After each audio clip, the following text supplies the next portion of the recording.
Yeah. Hmm.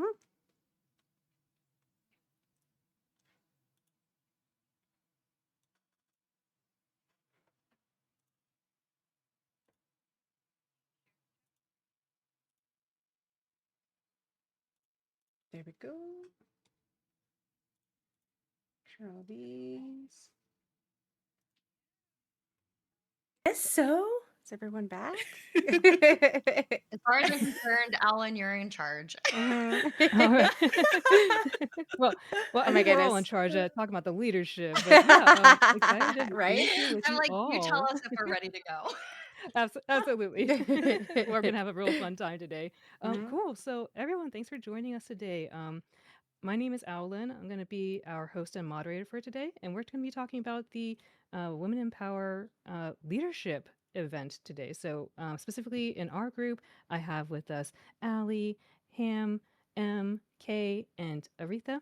And we're going to be listening in more about their perspectives as well as their experiences and tips and tricks they may have for you to grow your leadership skill, talk about their experiences in leadership. And again, leadership is not just like having a manager position. It's a honestly kind of a way of being because there's so many different facets of leadership in here. And so we're going to dive all into that. But yeah, very excited to be here as part of the Twitch Women's Guild takeover of the Just Chatting category. And thank you all for joining us. I think we do have a packed schedule, so we're going to go right into introductions. And I'm going to kick it over to Allie. Can you tell us a bit more about you and why leadership matters to you?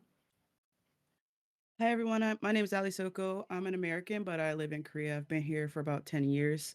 Leadership has been something that has generally been thrust upon me because I was born first and, oldest child syndrome, and I just continued through school, life, work, and everything else. I just always think that leadership means, leading by example, being the example, and I've noticed that doing that makes everybody follow through. Thank you for having me. Awesome. Thank you, Allie. Wow. And Seoul, you said, right? Or Korea? Yep. Yeah, Busan, actually. Busan, Busan. Okay, awesome. Let's go to Ham. Hello. So just a very, very small thingy. Hi, I'm Hameda. I lead Virtually Local, which is the after party open mic that happens every year after TwitchCon in the EU, as well as oh lord, what else? As well as band leadership, as well, and also mentoring for 14 to 25-year-olds in their journey as music artists. So leadership for me is to empower people to lead themselves. It's basically teaching people that they don't need me. that's that's the end goal. Um, yeah, and that's pretty Self-sufficiency, much we me. love it. And Self being able to sufficiency. I think you touched on the other thing about leadership too is helping not just yourself but others. So that's amazing. Let's go to M. Hi. Sorry. I was like, wait, where's this ad bot at? That's like the one thing I can't find. I'm so sorry. Hi guys, I'm Em. I am born and raised in Philadelphia, but still in Philadelphia my whole life. Creative and performing artist. Leadership for me, I'm so with Allie in that I am the oldest daughter. Like I'm the oldest and the oldest daughter and Latina. So there's a lot of them.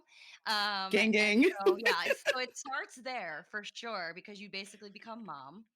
And then wait, you're not hearing me? Oh shoot, hold on 1 second. That's on my end. Sorry guys, I'm a mess. And then basically leadership is just like in my community. I have been a dance educator for a really long time, competitive coaching.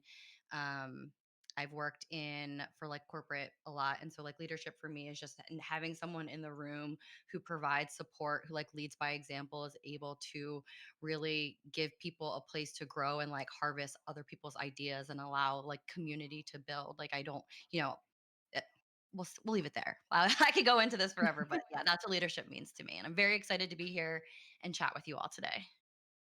Thank you, M. I think yeah, that's also a really big segue we'll talk about too, about not just uplifting yourself, not uplifting others, but also just embracing creativity and helping people have that creativity. Amazing. Kay, let's go to you. Hi everyone, my name is Kay. I'm based in Australia. I currently am actually working as a leader in my professional career. I work in tech and I manage a group of, I guess, 10 people in different regions. So I actually have been working in leadership myself in over 4 years. And before that, prior to that, I've always led and mentored a lot of different youth groups and all that as well. So I've always kind of had that a bit of leadership style, leadership kind of related stuff. What leadership means to me, I think it's a bit similar to what people say. I think for me, it's a lot of leading by example, especially when you want to champion something, when you're leading any kind of initiative, any kind. I think everyone has a tendency to be a leader, and I also say that if you're a streamer, I think you are also embodying a leadership kind of position. So everyone can kind of be a leader, and I kind of see that in a lot of people as well. So you don't necessarily have to have that title to really be that. Is kind of what I think. Yeah. Perfect. Yeah, I love that. Like leadership and skills related to leadership, like again, not related just only to management. It is everywhere. Everyone is a leader in some capacity. Perfect. Aretha. Absolutely. Hi, Wajay. Hi, good morning, everyone, or afternoon or evening, wherever you are in the world. My name is Aretha Greatrix, and I'm Indigenous. I'm Cree from Quechua First Nation, but I was born and raised in Edmonton, Alberta. And yeah, I am a leader. I am one of the co-founders and co-leaders of the Indigenous Women's Indigenous Women's, no, the Indigenous Lions on Twitch. um, the two leaders happen to be women, but we come from matriarchal societies, so leadership is just something that usually women in our society already hold those titles. But yeah, I also have my own business. I'm a filmmaker. I'm an executive producer, and director, and writer. So I do a lot of work creating a lot of projects. And I've also been in the nonprofit world for a very, very long time. I have held a lot of executive positions, including being president, vice president, secretary. I think I held treasurer for 5 seconds and decided, no, I can't be treasurer, secretary at the same time. But yeah, so one day I will join a board and not be part of the executive team. So yeah, but I've done a lot of leadership roles in that aspect as well. And I also am a program director for a film festival. So I also lead in that as well. So Wow, Rita, that is a everyone here has so many different diverse experiences I and know. perspectives, and I'm really excited to dig into them. And I think you gave us a nice segue, Aretha, about societies and the way that you know we can show up in them. And so, just want to share a few couple of statistics that Kay gave us prior to the show. And so, this is a little bit more on the professional side, but I thought it was still salient for us to talk about just as a backdrop. So, why this is so important for us to talk and have this women empowered leadership event. So, globally, among mid market tech, apparently women hold only 32% of senior management roles. And that is below the cross industry global average of 33.5%. So, women generally are only like in less than third of the senior management positions. So, I'm sure Aretha's probably seen that too, like being in the position they had. Uh, Next is that it says here among corporate America in all industries, women hold about 29% of C-suite roles. Again, less than 30% of the roles, and women of color hold only roughly 7% of the C-suite's roles. Wow.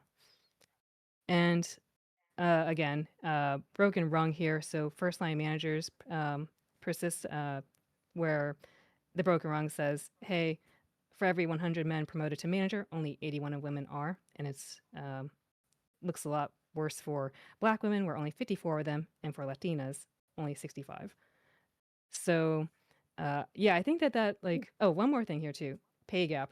We got to get paid, right? If we're getting paid. And Yeah. apparently, among tech leadership roles in the U.S. Computer Information System Managers for 2025, men's median weekly earnings were $2,691 versus $2,305 for women. So that's an 86% parity for women. So, yeah, definitely not having as much representation in the upper levels of management, as well as lagging behind the pay. And so, while that is more on the corporate side of things, I think that's just really important to like keep in mind for people who just may be unaware of that. Um, so why don't we use that as our segue into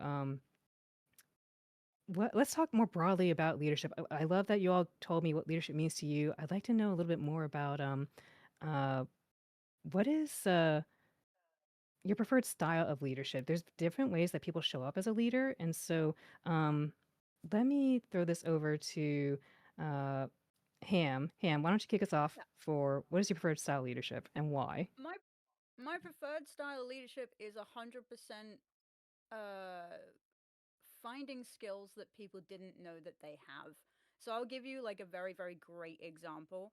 So last year during the event for the virtually local, like the after party kind of thing for musicians of Twitch, which is hopefully again happening this year.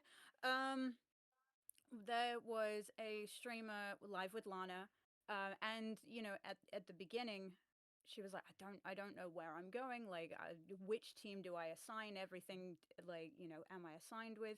So I put her in stage management team.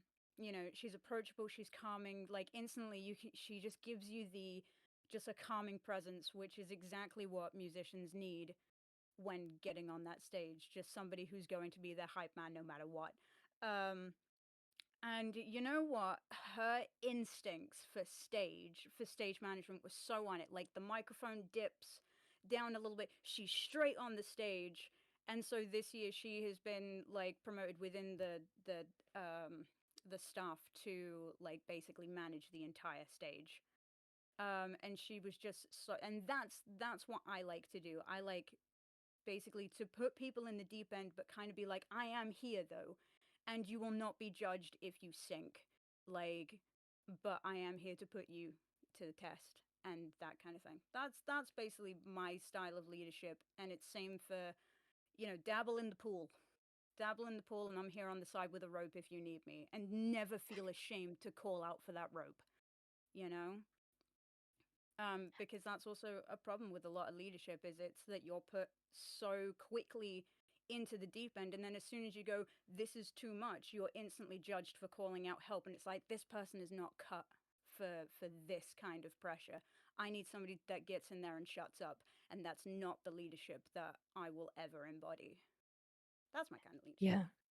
Yeah, no, thank you, Ham. I think that's I think it's important to get that practical experience. Like on one hand, you need to give people the room to grow, but also still be there as like that buoy to be like, hey, if you need to, like you will still be afloat. You will be here. So Mm-hmm. perfect.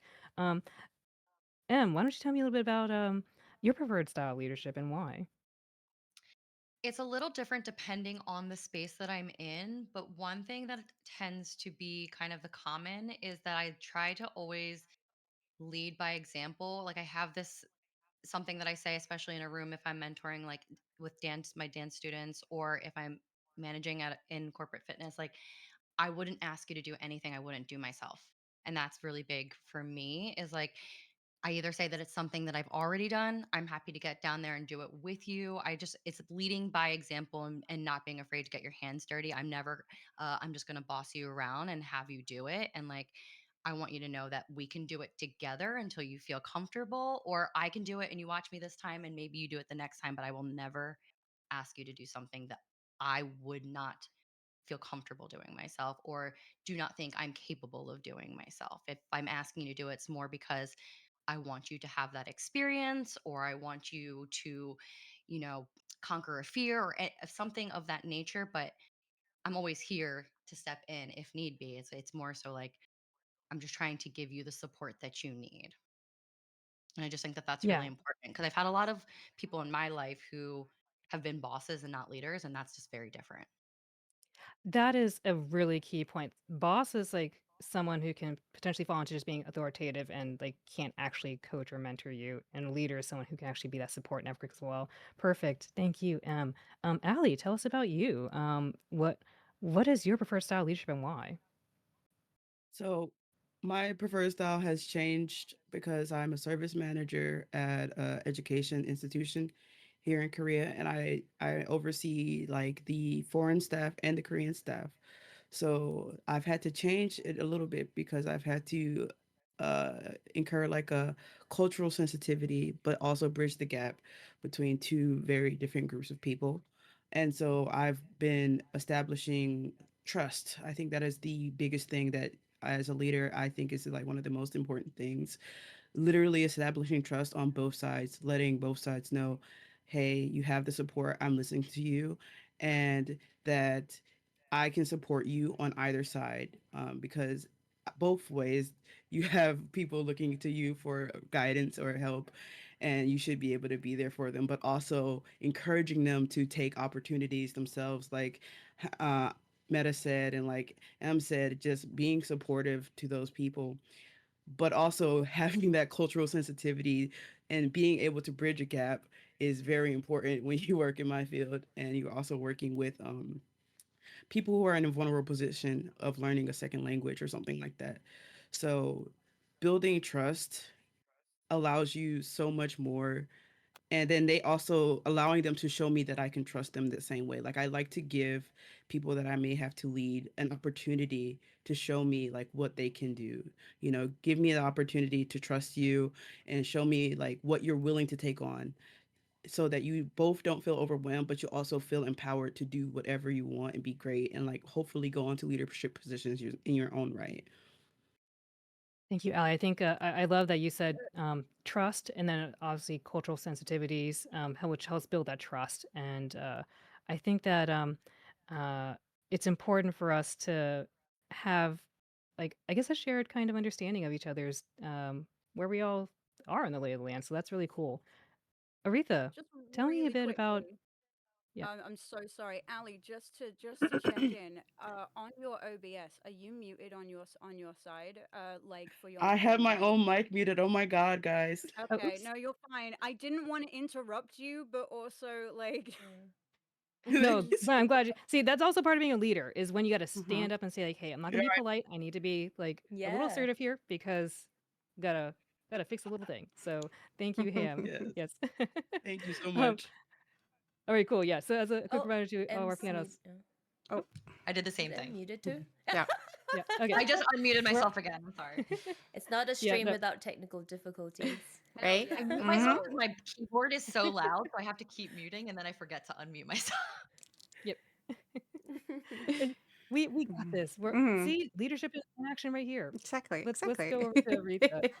Aretha, what's your preferred style of leadership and why?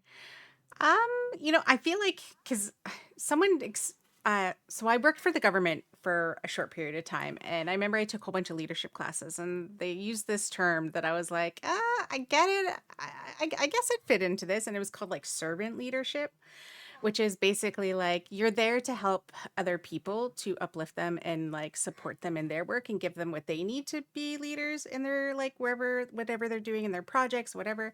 So I feel like I'm more like that, but um I also like to leave that up to the person of what they would like to do, because I think sometimes when we thrust people into leadership positions that they're not ready for, it can be also very scary as well.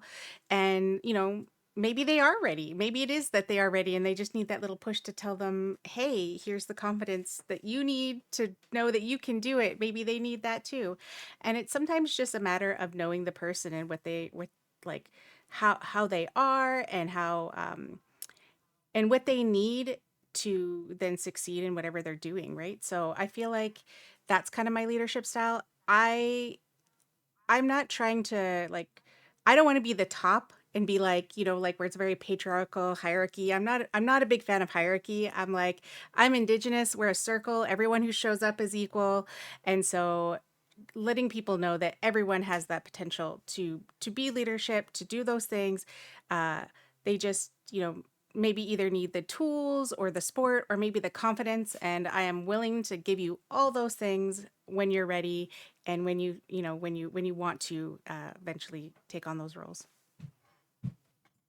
Perfect. I love servant style leadership as well. And for those again who are you have missed it, servant style leadership really focuses on helping um, put the focus on the person that you're, I guess, leading and giving them the spotlight, but also being there in the background. So kind of going along with the theme here we all have about like support, trust. Mhm.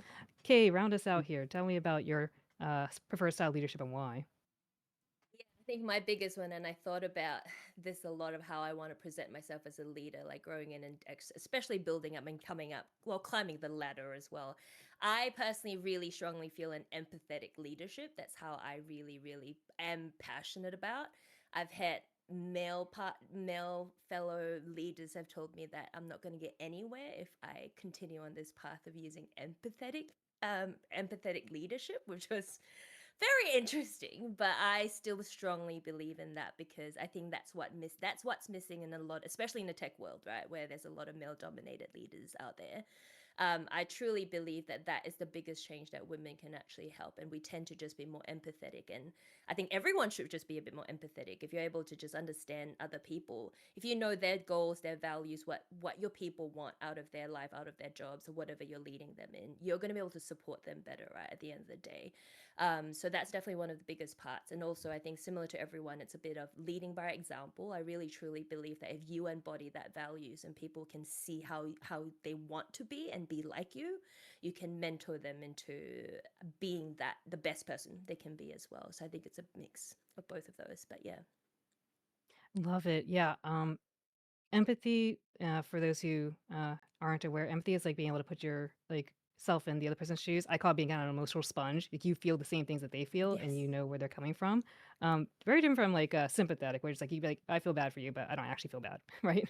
So, um, Exactly. Yeah. yeah. All right, we're going to move on to personal journeys now. So I'm going to popcorn around different folks here and essentially ask them about what it is along their journey where they've grown their leadership style and also have evolved themselves. So, Kay, I think you mentioned something here about like, you were told like, hey, maybe you got to stop doing that certain style you have of empathy. And so want to ask you to kick us off with this. I guess, was there a moment when you first realized you were a leader? Oh, that's a great good question. I think um I think when honestly it was a really when I was a youth, I used to be a youth leader in church, so I was actually already leading a lot of youth groups, a lot of church camps, and all that. And by the age of 16, I was being taught like a lot of leadership skills and just kind of doing that. And it was a lot of that where I realized that hey, this is kind of where I enjoy the mentoring. I really enjoy the being able to facilitate communication and conversations between people. And so I think I actually started this journey a lot earlier than my career actually even happened. And so I think since I was 17, I knew that this was kind of what I really enjoyed doing as well. Awesome. Wow. So really early on for you. Let me kick it over to Allie. Allie, um, what about you? When was there a moment that you first realized you were a leader? Like I said in the introduction, I was born first, and by the nature of that, it kind of went from there. Like Kay, I was also I was raised in the South. It's the Bible Belt for a reason, and my mom, I feel like for a lot of my life, like I didn't choose leadership. It was like thrust upon me. It's like, oh, okay, okay, she's the leader. Okay, she's gonna do it. She's gonna make everything happen. And for especially the earlier years, like I was like, okay, well, I'm here and this is the position I have, so I'm gonna do it. So from the leading the praise dance team, leading the choir, to in a high school being the section leader in the band, the battalion commander in ROTC, like someone's got to do the job, and I was just like, I have problems saying no, so I guess it'll be me. Very yes and perfect. Aretha. Yes, and Aretha. I like to switch to our next question here to you. So, um, Hmm. let me ask you, I guess, who or what has inspired your leadership style? Oh, wow. I think it's so funny because my mom just brought me some tea. Aw. Definitely Shout mom. out to mom. I know, right? Hi, mommy. Yeah. I mean, I was just about to say my mother, and then she handed me tea, and I'm like, yes. Um, because yeah, growing up, I. I couldn't explain it to people, but my mom is one of those people that I call a doer. She will say, "We're gonna do this," and I'm like, "How? What?" But all these things, and mom's like, "I'm just gonna do it." and it's like, okay, but what about all these things? And then she just does it and just like gets it done and does it. You don't know how, you don't know where she got the idea from, you don't know what happened, but she just got it done. And so my mom has always been that person who has, um, for me, always kind of created those places of like, okay, if someone's not doing this thing, then just do it. And so for me, that really inspired me a lot for how I even started in leadership was just like, I yeah, I just recognize that no one was leading something. And so for me, like personally, like that's my personal thing that if I'm in a situation or in a group or whatever, I have no problem like letting someone else take the reins and move forward and do all those things. I will take the back seat. I will contribute. I will lead in my own way so that we all support one another.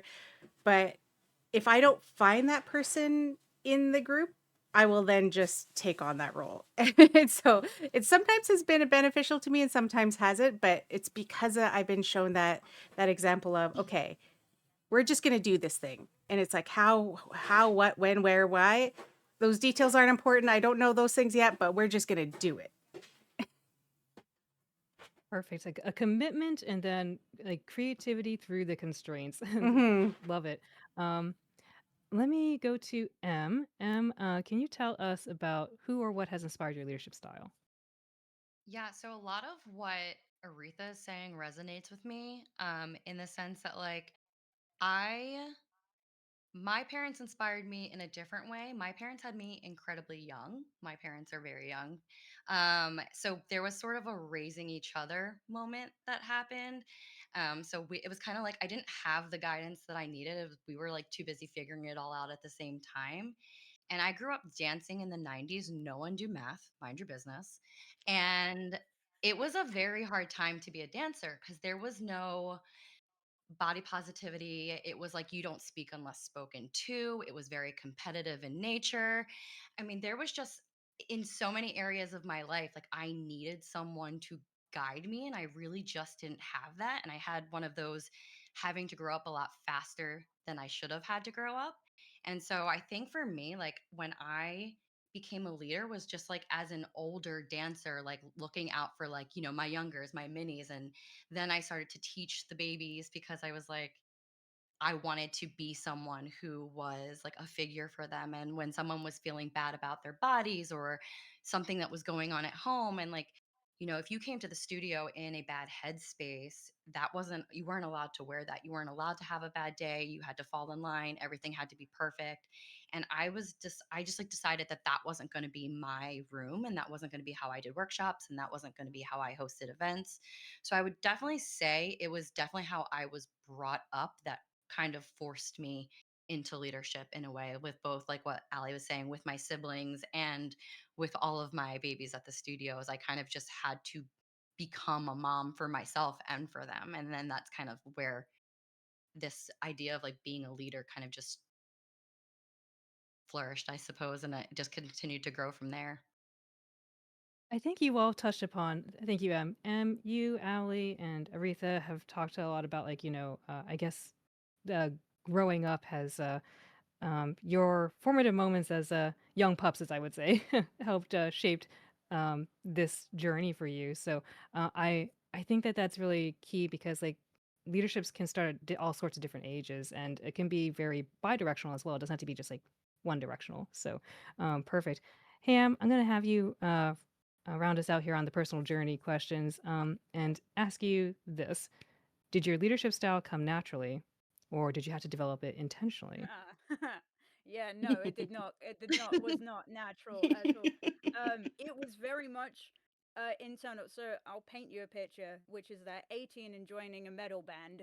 And listen, the metal crew is they're cute and they're fluffy, but oh boy, is it misogynistic. It's very much turn up, be tough, be angry, be pretty, like that entire thing. So having to like kind of shut away who I actually was and like pretend to. I couldn't do it. Like, to be honest, everyone was like, this whole like toughness act just is not working. Too wholesome. Um, but then after like leaving the band and like being told constantly about like body image and how I always need to appear single when performing and yeah. So I have always been like kind of brought up as the follower. I think it especially also stems from like growing up in a very, very like Christian background. It was always you can only as a woman get to a certain point within the church, and then that's your peak. So this whole leadership thing has been a fight against that. So my leadership initially started with personal leadership, where if I was invited to an event to like set up the stage or to help with the sound tech and everything, it was all eyes on me. Look how capable I am. Like, you don't need like other people because you can just look at me and I can fix all your problems, and basically kind of be the mom in the situation where it's like you can just turn up to the house for the house party, everything's clean, everything's set up for you. Um and all I want is a little pat on the head and being told that I'm being well behaved. And it wasn't until like I had some good male influences in my life, specifically with my fiance, who was just sort of like, this situation, we need like, let's have some reflection. As well as other people, where I was just like, no, like I do need to show up for not only myself but also for the kids that I'm mentoring. Like, I need to be what I never had. um I'm not gonna cry. um yeah, and to basically be like, hey, you didn't have like this this energy of somebody who believes in you but is also going to talk to you straight about what's going on, and will, even when you're wrong, I won't talk down to you. Like, that's, and that has taken so much inner, um because when you come from that kind of, sorry, I'm talking a lot, forgive me.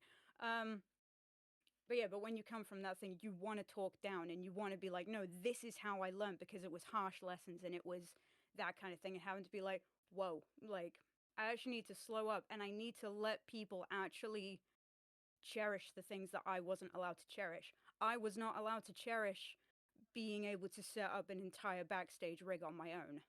And like, especially with my students, I want them to cherish that and I want them to see the achievement, because it's taken me until my 30s to realize that.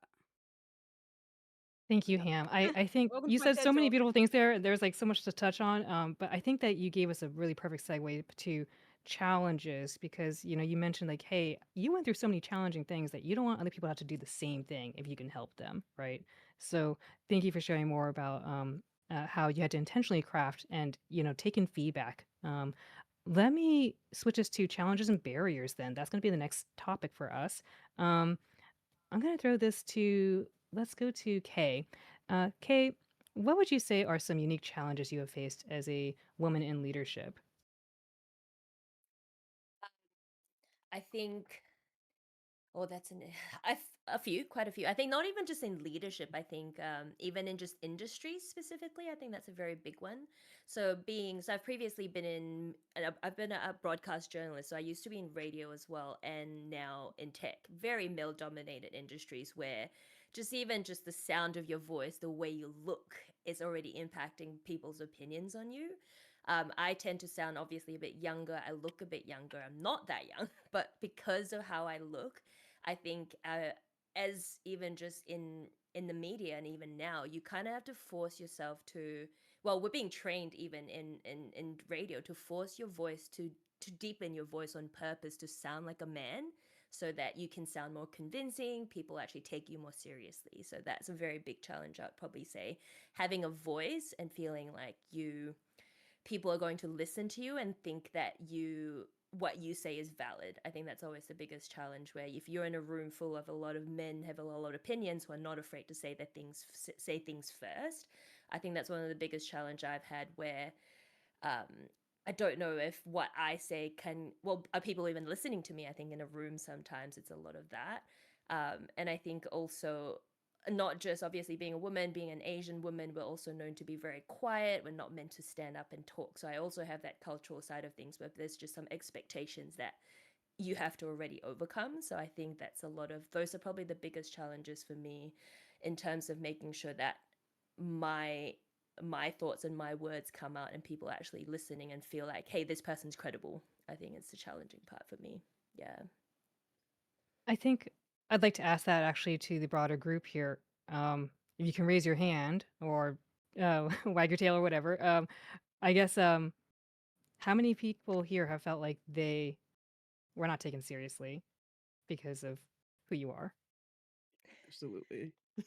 Yeah. That is Unfortunately. so frustrating. Yeah, right? And you It watch other people, Yeah. you're is. like, "Well, what are they doing different than me? Like, why?" I had a Yeah, guy so tell me Mhm. literally, like, I had a man tell me, like, I worked in medicine before I went back into education, and I had a man when I worked in medicine.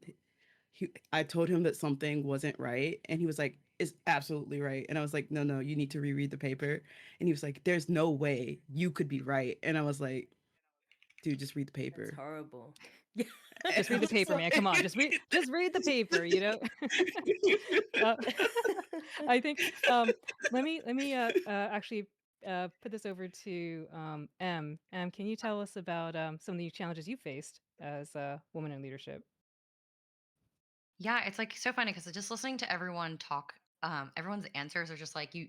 It feels like we've all been living the same life, just in different ways. Like it's so similar. So, a lot of what Kay is saying is also giving me like how I'm perceived, how I've been taken, but it's probably way further the other direction where I'm almost like too intimidating. I'm too vocal.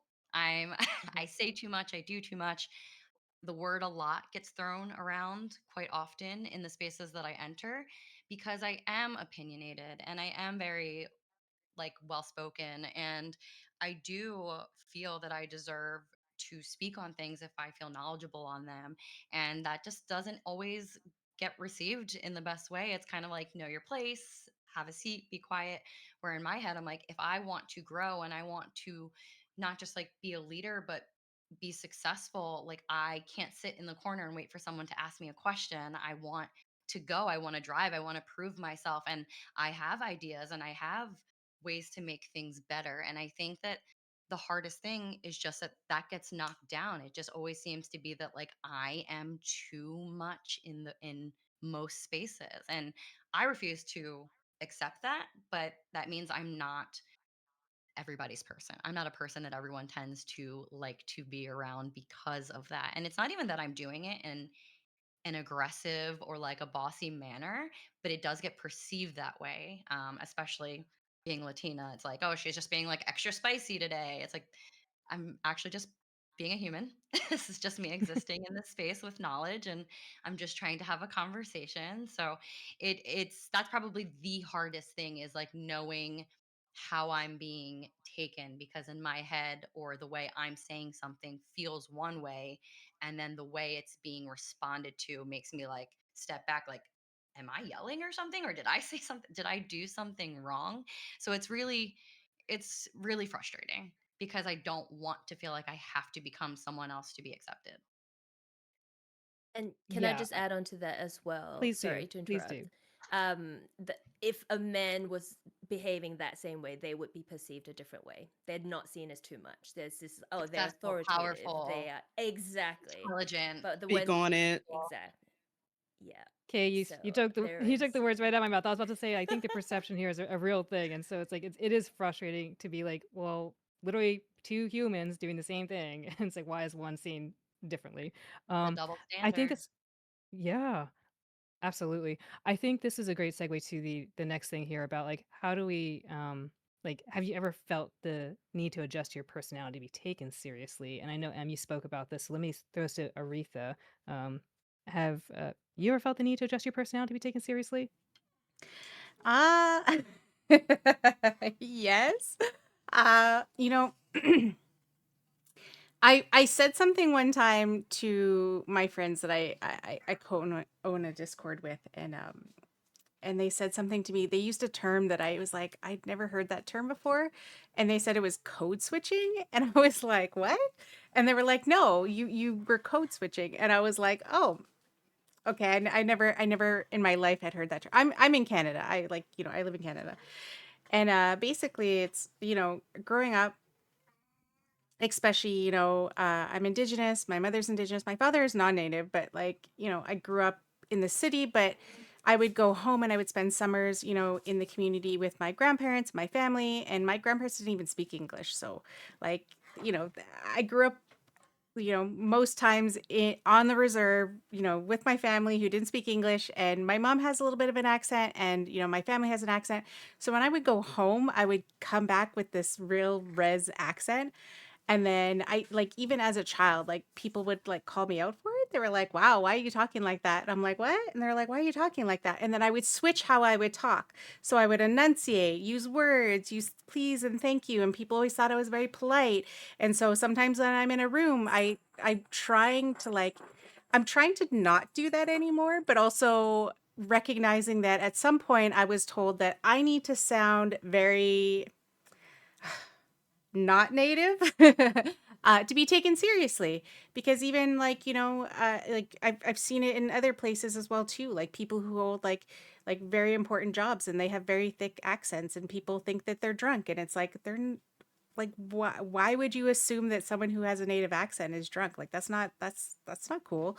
So somewhere in my life I learned that I have to speak in a certain way, use a certain tone, use a certain type of language to almost like do away with my ethnicity a little bit, because you almost have to sound like this way. And so I've noticed I did that a long time ago. And so now, I mean, this is how I speak now, but like, even when I go home, like as soon as I hear a thick, like res accent, like my accent starts coming back a little bit, And so I find that was probably the biggest thing that I probably changed about myself. And I'm not happy about it.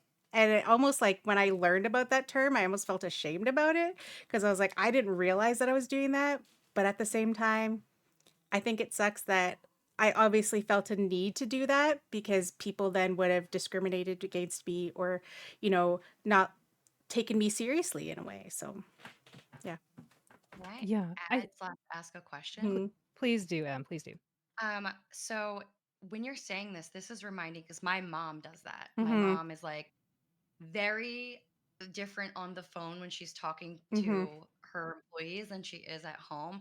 And I remember that being something that impacted me because I'm like, why are you doing that? Like, I Hmm. would be like, that's not how you talk. Like, how you joke around, you're like, show them who you really are. Like, I'm like, Yeah. that's not how you speak. Have you ever had the issue where I will say this, like my mom has like no accent. My dad has a very strong like Hmm. Hispanic accent. And so I'm just kind of I just speak how I Hmm. speak, but I've been I've had my family attack me for not sounding Hispanic enough, but then in the workspace I'm not white enough. Like have you ever had that where that code switching has affected the way your family speaks to you at all? Hmm. Yeah. No, it's a huge thing, because that's why we have a lot of people who are like, if you're on the res or off the res kind of thing, and they treat you differently, especially since I'm half white as well. So like like they almost treat you like a little bit differently, and of like, oh, you almost become like othered in your own community, because they're like, oh, there's that one who's You out know, there in that the reminds me urban of Feel like you society. don't have a place. Like I'm Hmm. not Yeah. it's like I'm not Latina enough for my family, even though I'm 100% Puerto Rican, and I'm not like Yeah. proper enough or the way I'm supposed to be received Yeah. in the corporate world. And it's just Hmm. it's very confusing and very frustrating. And it's Yeah. like, can you just exist? Is that a thing? right. Right. Right. That reminds me of, I don't know how many people here, and this might be dating myself, has seen the movie Selena, but there's like a very salient message Hmm. in there that always stuck with me about like Yeah. you got to be more like Mexican than the Mexicans and more American than the Americans, and Hmm. it's kind of like, 100%. well, Hmm. you could have like intersectionality, it's fine, right? Hmm. But obviously working toward that. Yep. um, I guess Ham, can you tell us about how did you handle or how do you handle being underestimated or not heard?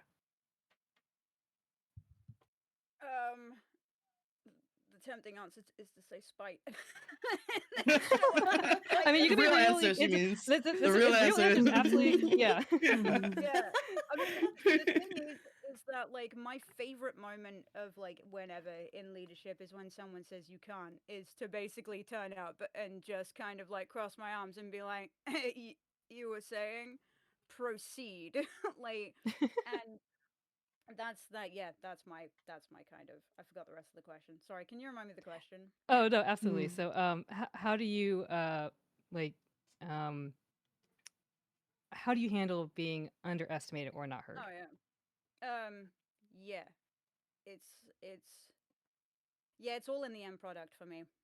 Like it's all in the end, and then basically kind of being like there have been times when somebody has underestimated me, and I have a great example of this if I'm able to share. Mhm. Um, Go ahead. if that's cool. So Yeah, an yeah, example please. that I have of being underestimated was going to schools to do talks, and basically it was like a careers day kind of thing, and it was really cool. And we brought like all of my gear, all of my equipment. We were sat out with like the looper and everything, teaching people how to do stuff. And basically, on the way back, after feeling like yes, it's so cool because I was there with a radio presenter from the BBC who's also a woman, and another person who is a DJ, and then myself as a musician, just being like, oh yes, finally. And then like we were commenting on it on the way home, and somebody like who was basically attending that day was like, oh yeah, well just keep in mind that there were men that we wanted to be here today, but it just doesn't look good if we have men representing this, and it looks better if we have. And but all I took away from that was just like, so I'm just here because that whole like self-doubt of just like I'm here just because you have like a list of people that you prefer, but you feel like you have to come to the female list, like that kind of thing. And then we were talking about it, and we were like, okay, but we got loads of people to sign up. We got loads of people to actually actively talk to us. We didn't audio bro chat everybody who's just like music compressors. You don't know what that is, that kind of stuff. And like there was a bit of reflection on that, and I also wrote a song about it later on because I'm Taylor Swift that way. Let's go. But yeah, that's the whole thing. So you basically say, I turn up, I'm gonna show you wrong, and I'm gonna show you why I deserve to exist here. That's how Yeah, you yeah, respond to pretty this. much. Yes. Lead by Perfect. example. Just like this is why. Perfect. Um, Let me throw this to Kay. Kay, what does navigating authority look like for you in male dominated spaces? Ooh, what does navigating authority look like? That's an interesting one. I think that what I'm learning now is I deal with a lot, and I guess for me, a lot of the male dominated spaces, a lot of them are very salesy type of males, I think, now that I do experience. And I think for me, it's you kind of have to play the game. I really hate to say this, but you kind of have to play their game a little bit to kind of get their buy in. So I've learned that I have to speak their language for them to listen to me. So you still, and that's a challenge of between speaking like them but still finding your authenticity and still speaking like you and still being you, but you have to give them a value. You need to know, they need to know why, what's in it for me, for them to be able to listen to you, is what I've really learned how to do this. And sometimes you just have to figure ways to, at the end of the day, you know what you need, right? So you got to kind of figure out, okay, I need to get you to do what I need by letting you think that this is what you need. So I think that's the biggest thing I've learned recently, and just having to deal with the executives and higher leadership people. It's like, this is not about me, like I need to get things done, but hey, this is what the benefit is for you. So I think being able to do that kind of has been the biggest thing I've figured to kind of navigate that authority side of things. Yeah. Having to lean more on the collaboration, but also this was your idea. But even really is yours. Exactly. And I think at Let the me. end of the day with that though, sorry to interrupt as No, no, well. please, please. The biggest thing for that is people at the end of the day, anyone, and no matter what who they are, I've come from a lot of adult learning principles. So for someone to actually understand and see the value of something, you need to give them the why, and they need to understand and believe in the why. So I think that's always where it boils down to, where you just need to make sure that they understand that why and they see the value in that why as well. I think that is very, very important. Like part of leadership is like again, not just getting stuff done, but also bringing people along with the journey of like the vision of what you're doing. So Mm-hmm. well That's it. said, well said. Allie, let me ask you the same question. So what does navigating authority look like for you in male dominated spaces? It looks like um so I'm obviously black. There's a running joke that some people don't know I'm black, but I'm obviously black, and being a black woman comes with like a whole stereotype. A lot of like black women have this internalized fear of I'm afraid to be the angry black woman, and I have just at some point said fuck that because I don't have time to care about your feelings. Um, so like basically, when I walk into a room, I just say, look, this is what it is. This is how it's gonna be. And I actually took a class in my master's about like communication styles and like how men versus women communicate in all cultures like around the world. There's like a study done, and basically you just walk in and you literally have to assert dominance. Like, I am the top dog here. And I don't do that with the people that I manage, but when I'm going up against like male leadership, I'm like, yeah, I know what I'm talking about. So, go away. Or like either give me some facts to prove that I'm wrong, or like really let's like not talk about this. Um when I was younger, I was like trying to be like, "Oh, I'm so sorry. Oh my god." And now I'm just like over it. I'm like, "Look, do it or don't. I don't care." Like, I give me you some brought up facts to prove that I'm wrong. I am writing that down. I yeah. love that. Yeah, I, prove that I'm wrong or go away. Come correct or don't come at all. I love that. I love that you speak about it like this because something that always kind of irks me is when people go like women had to have more confidence, and it's kind of like, well, I think we are pretty confident, but you're getting always like pushed down the wrong, right? It kind of feels like, well, Yeah. okay, of course we need someone to, you know, prove us wrong otherwise. So when we feel very right. Um let me switch. That's a great segue again to backlash about being assertive. And so how many folks here, raise your hand, do you feel like you've had backlash for being assertive, or you were being told you were being bossy? Yeah, yeah. Plenty of hands, like double hands going up. Oh man, oh, extra feel it. Oh, we shouldn't have to feel that, I'll but raise a it foot if you happens. want. That's okay. I think some people keep Especially that on a because if separate. especially because like most of us have already said like we didn't really even choose to be in these positions most of the time. Like they were like thrust upon us. Hmm. And so Hmm, like, hmm. oh, you're being bossy. Well, we're doing the job you literally made us do. Know that. And then the second Aretha, you don't do the job, it's like, was anybody going to get this done? I'm Right. trying. right? Trying. Aretha, let me ask you, have you had backlash for being assertive, and how did you respond? Yeah, because I mean, it's one of those things where, like everyone said, it's like you start doing this job and you start doing it, and then all of a sudden you're like, okay, so we're moving in the right direction. And so then other people then come in and they're like, oh no, but we should be doing this, this, and this, and this. And it was like, okay, but we only got here because this is what I like. This is kind of how we've been moving now, and it's been successful. And you've been here since the beginning. So if that was going to work, then why weren't you doing that the whole time?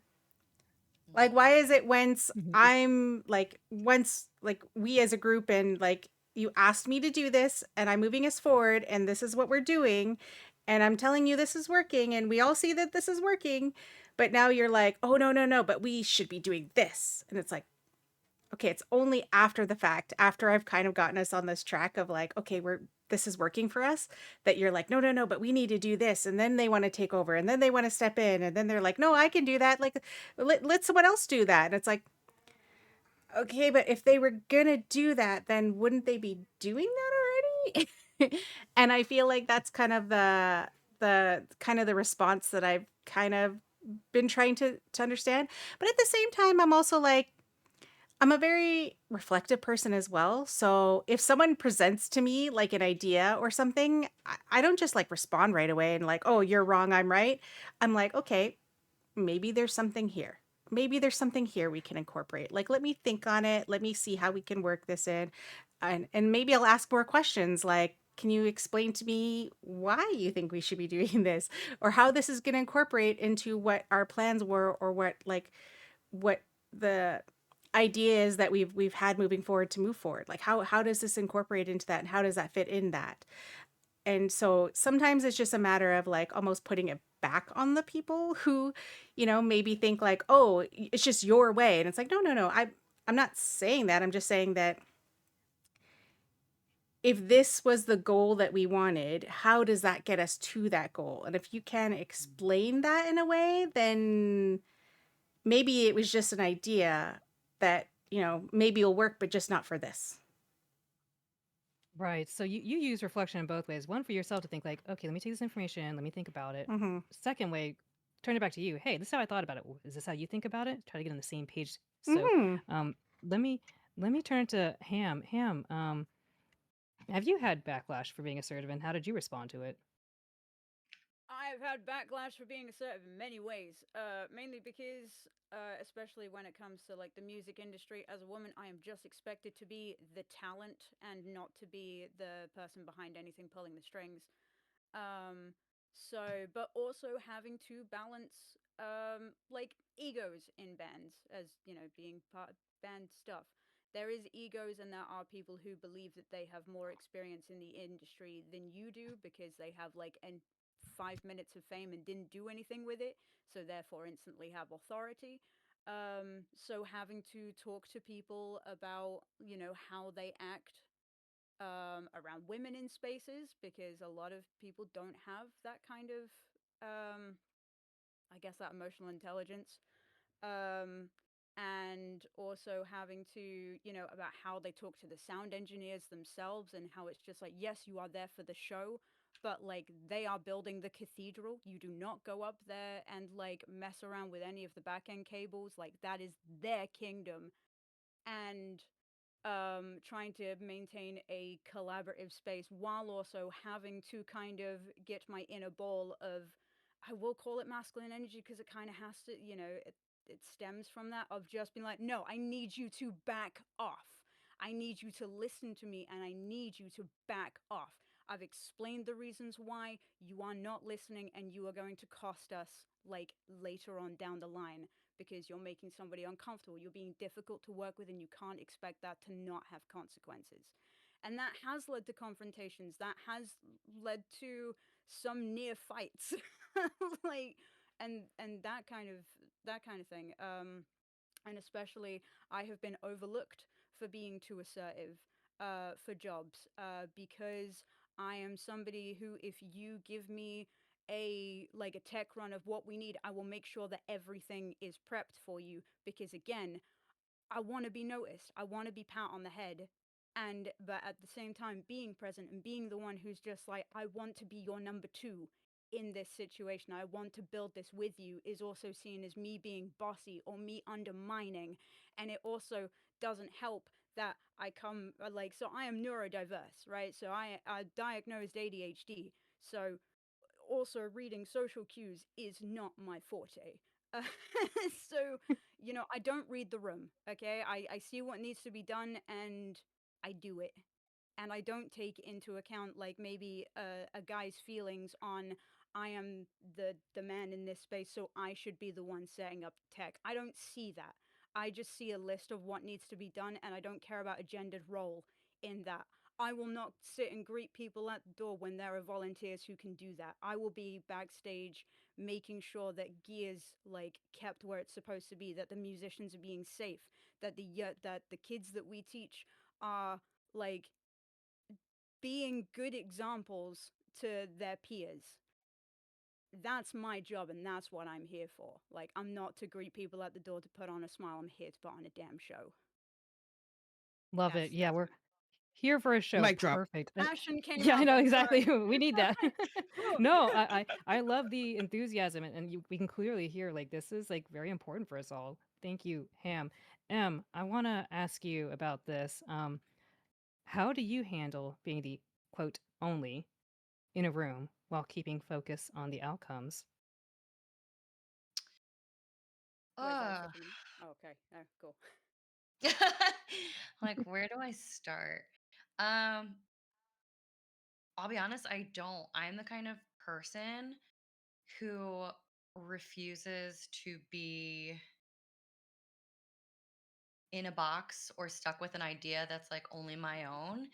Um, in the corporate world, sadly, I've had to ask for every promotion I ever got. It was never just offered to me on merits, but I don't wait for like things to approach me. Like I will like march into my superior's office. I sit down. I'm like, here's why that job that you're about to post on LinkedIn or wherever else you want to post it doesn't even need to happen because I'm right here. I'm directly in front of you. I have the knowledge, I have the experience, I have the time already put built into the company. I was like, why is that even not, why is it not even being offered to me? You know, so I don't ever allow myself to wait for opportunities or be the only one who thinks about something in particular. If I have an idea and I want to run with it, I'm going to run with it. And if you tell me no, then I'm going to ask the next person. I'm going to ask the next person. I'm going to ask the next person. And I'm always going to do what I have to do to climb. A lot of what I have done in my spaces is I have absorbed roles as well. So I'm like, instead of hiring that position, I'm going to keep my role, but you're also going to give me that one and you're going to pay me for both of them because there's absolutely no reason why I can't do it. And I've been told a lot of times, like, you're not going to be able to do all this. And I'm like, according to who and according to what? Like, I just don't believe in like being put in a specific area or being left alone with like my thoughts or my ideas. I'm very much I'm going to put this in front of everybody's face till I get what I want. And maybe that's why it comes off as aggressive, but I don't think it's aggressive. I think it's assertive. I think It it's is like if absolutely. yeah, if I don't Yeah. do it, someone else will. And I can't be upset at the opportunities that I didn't reach for.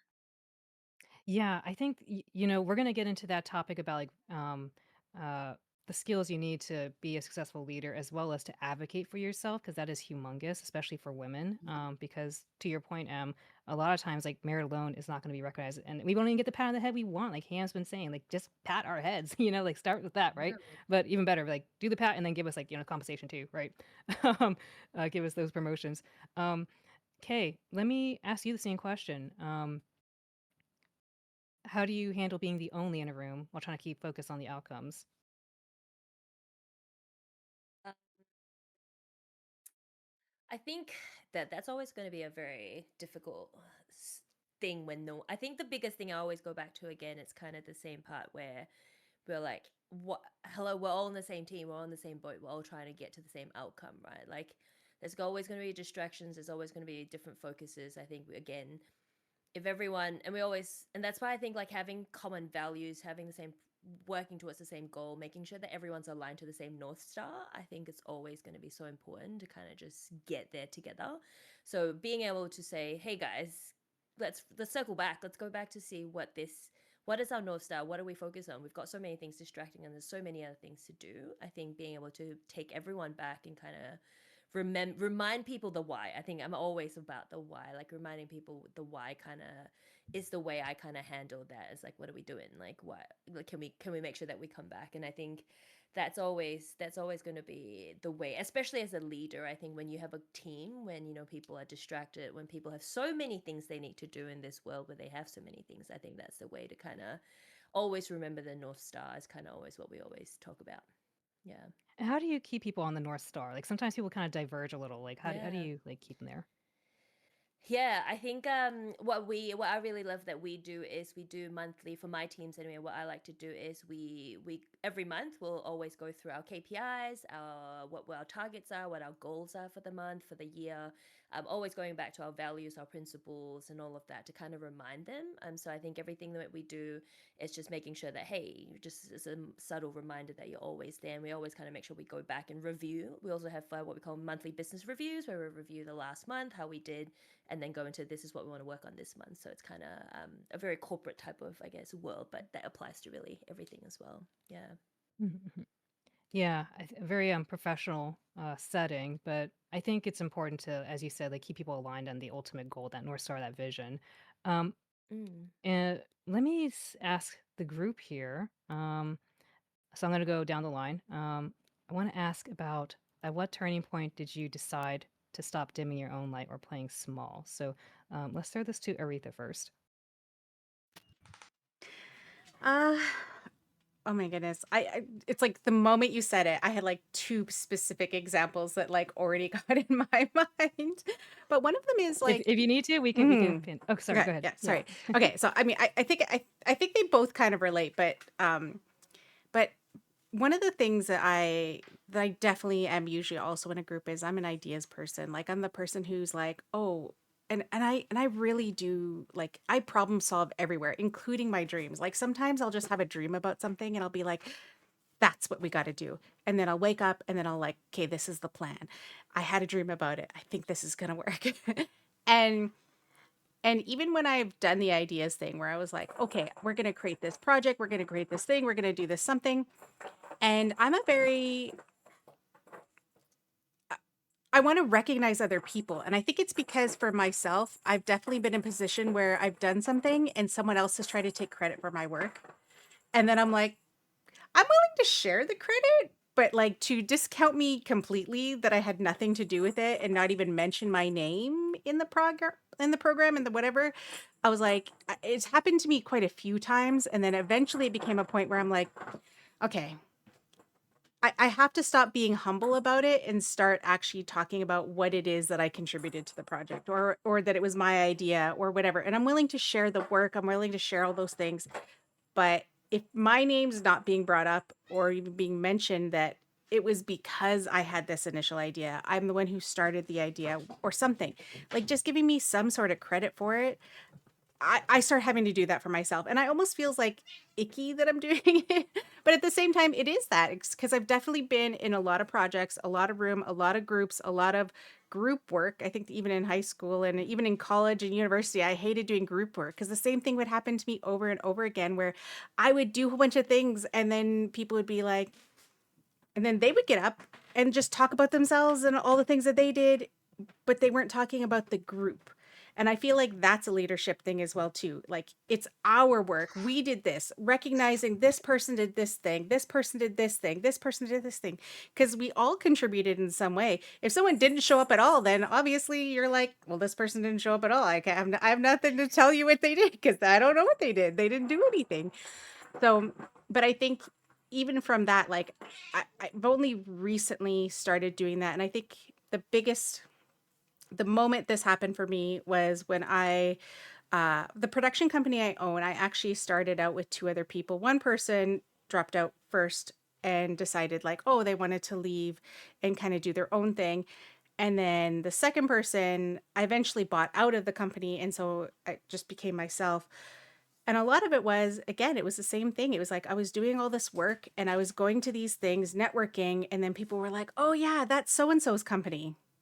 And like, oh, yeah, we're going to do a project together. And I'm like, I'm sorry, you're going to do what together? So I'm the other owner and I'm the one who does all the projects. And I haven't heard about this project. I just want to know so that I'm not out of the loop with something. But they were like, yeah, she said she's going to pay for it all. And I'm like, I'm sorry, we're doing what now? Could you just tell me a little bit more so I could follow up? And it became that thing where I'd run into people and people would talk about my business like I didn't even exist in it. And I was like, okay, but we're supposed to be partners. You don't mention my name at all. And so it was in that moment that when I bought her out because, she ended up doing something else, that I rebranded. I basically said, okay, I need to change the narrative about my company because my name isn't even associated with this company that I've literally put all this work and effort into. And so I need to change the branding and then rebrand it and let people know that no, these are projects that I've been doing and focusing on, and so that my name is associated with it. It's sad that I had to do that, but yeah, the previous name, if you told people about it, they wouldn't even know who I was. And that was like a I moment think that I was like, aha, I need to change something about that. yeah, and you brought up something that I wanted us to hone in on. I know Em called our work as well, and I think there's a really like important time for when together we had to say we did this thing, and then there's a very important time where it's like no, actually I did this thing. And so being able to be comfortable saying I instead of we all the time, because I know it's very easy for folks to say like, oh well, we worked on this, even though like I did like 90% of it, right? So um let me ask Allie, at what point did you decide to stop dimming your own light or playing small? Yeah, it was actually a very specific moment, like in 2023. So as I kind of we've been talking about, like a lot of leadership for a lot of my life was kind of thrust upon me, and I accepted it and I did it. And for a lot of my life, I was okay with this. But in 2022, I started working at a pharmaceutical company as a what's it called, regulatory affairs specialist. And so my job was literally to like not just do regulatory affairs, but I had an added part of translating these documents. And um I already came in a little shaky because I was like, I don't know if my Korean's good enough to be a translator for this level of documentation, but I got in there and I did the job and I worked really hard and I was working really hard every day. And I had a manager and she was like really riding me, and at first it wasn't so bad. So I kind of was like, oh yeah, I made this mistake. I made this mistake. I wanted to own up to my mistakes all the time. And I always wanted to be accountable. But over time, like after a year of working there, I started coming home and I was crying. And I was like, I don't know, am I an idiot? Am I stupid? Like it's been a year. Like I don't feel like I'm doing anything. I felt so small. My whole life up until that point, I had been told I was unprofessional. I was told that I was like not good enough for this job. I was told all these things. They never fired me actually. I ended up quitting. But that the whole time I was like, I felt at the end of it, I was like, do I even know? Like, should I even be working this job? And it broke me down so low. Like, I think it was like the lowest point of my professional career where I felt like I don't even know what I'm doing. Like, obviously, I don't need to do this job. So, it was my husband who looked at me and said, that job is going to kill you. You need to quit. And so I quit that day. That I think that day I walked in, at the day after he told me that I need to quit, I walked into a really ridiculously rude email from the manager, and where she was like, "You didn't even edit this," and I had literally said, "This needs to be completely rewritten in my edit." Like, and she was like, "This is so bad; it needs to be completely rewritten." I said, "I literally wrote that. You did not check it," and then she CC'd other coworkers, and the coworker, it was so flagrant that my coworkers were like, she actually wrote this in an email. And I was like, okay, it's time to go. It's time to go because I'm not going to be defended here. I'm the only foreigner. I'm the only non-Asian foreigner. There's only two foreigners here, and I'm the only non-Asian one. I'm the only non-Asian person in this entire company. Is 99% Korean. And I was like, I gotta go because I'm not gonna be protected here. They saw that I was being abused, and I was like, I gotta protect me. And after I left that job, I decided that whatever job I do next, if I'm not heard, I'm not staying, because I did another job right after. And I was like, wait a minute. I was like reminded, like, I'm awesome. What? I was like, how did I let her convince me that I didn't know what the heck I was doing? This is my job. I know how to do this. And I went to another job and they were like, no, you're amazing. You're a rock star. And I was like, you know what? I'm a rock star. I'm running with that for the rest of my life. And ever since then, I've just been like, that's it. I'm a rock star. I'm not doing that ever again unless you can prove to me. You have to give me actionable proof, not opinions. I know what I'm doing and I have confidence that I'm doing my job well because I know that I prepare well and I know that I am always going to do it to the best of my ability. And honestly, I know that other people are not doing it as well as I am. Period. Perfect. Period. Perfect. Uh, Yeah, let's get some love in the chat for Allie there. Like that Mm, definitely sounds like a rough 100%. situation to be in. I'm sure all of us Agreed. have experienced something similar. So, going down again, let me go to Ham.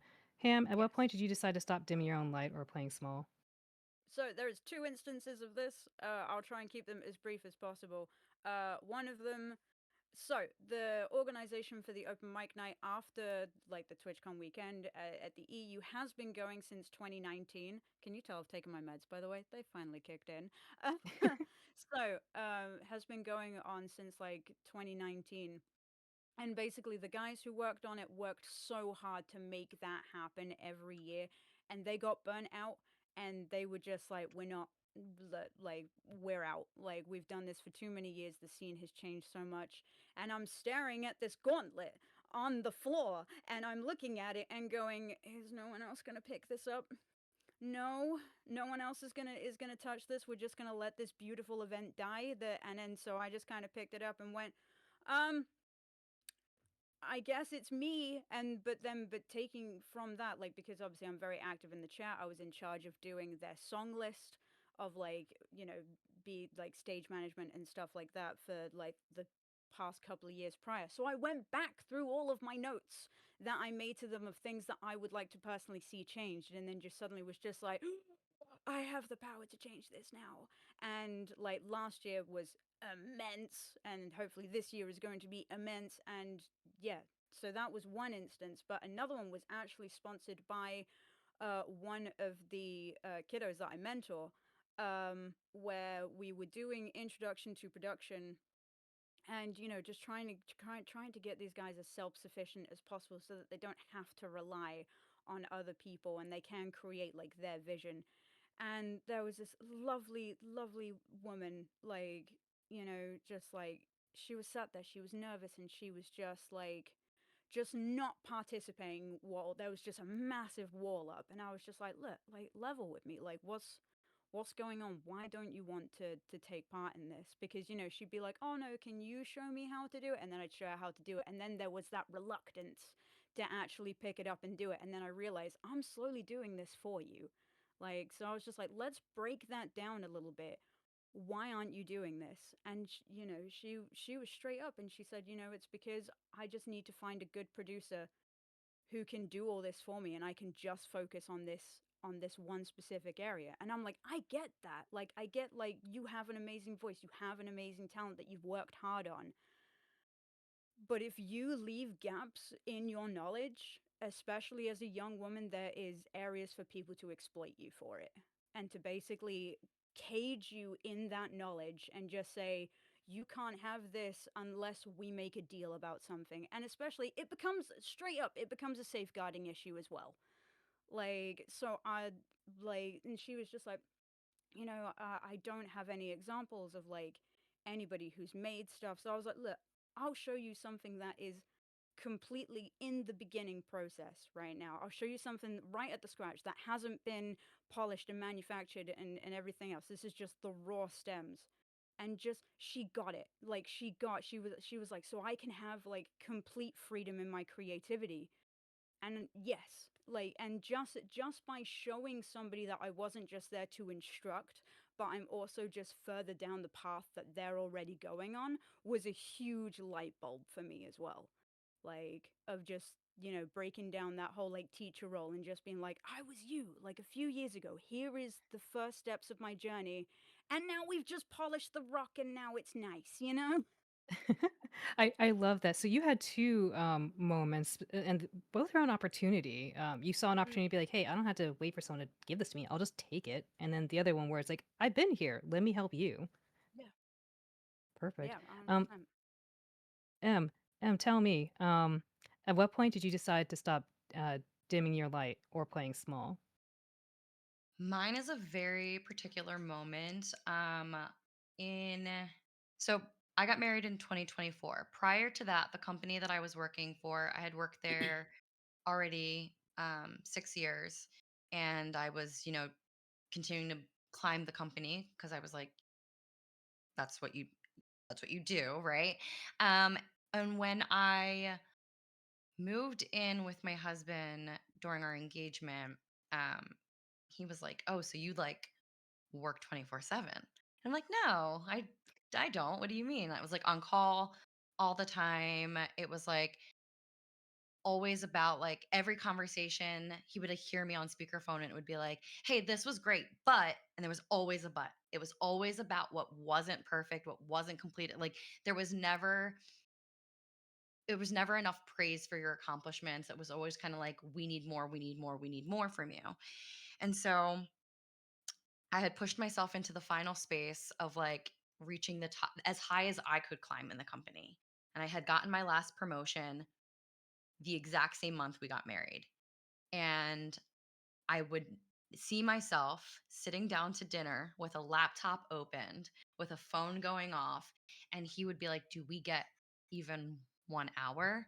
And I'm like stressed out and I'm like, "It's never enough. Like the sales need to increase, this needs to happen, this needs to happen."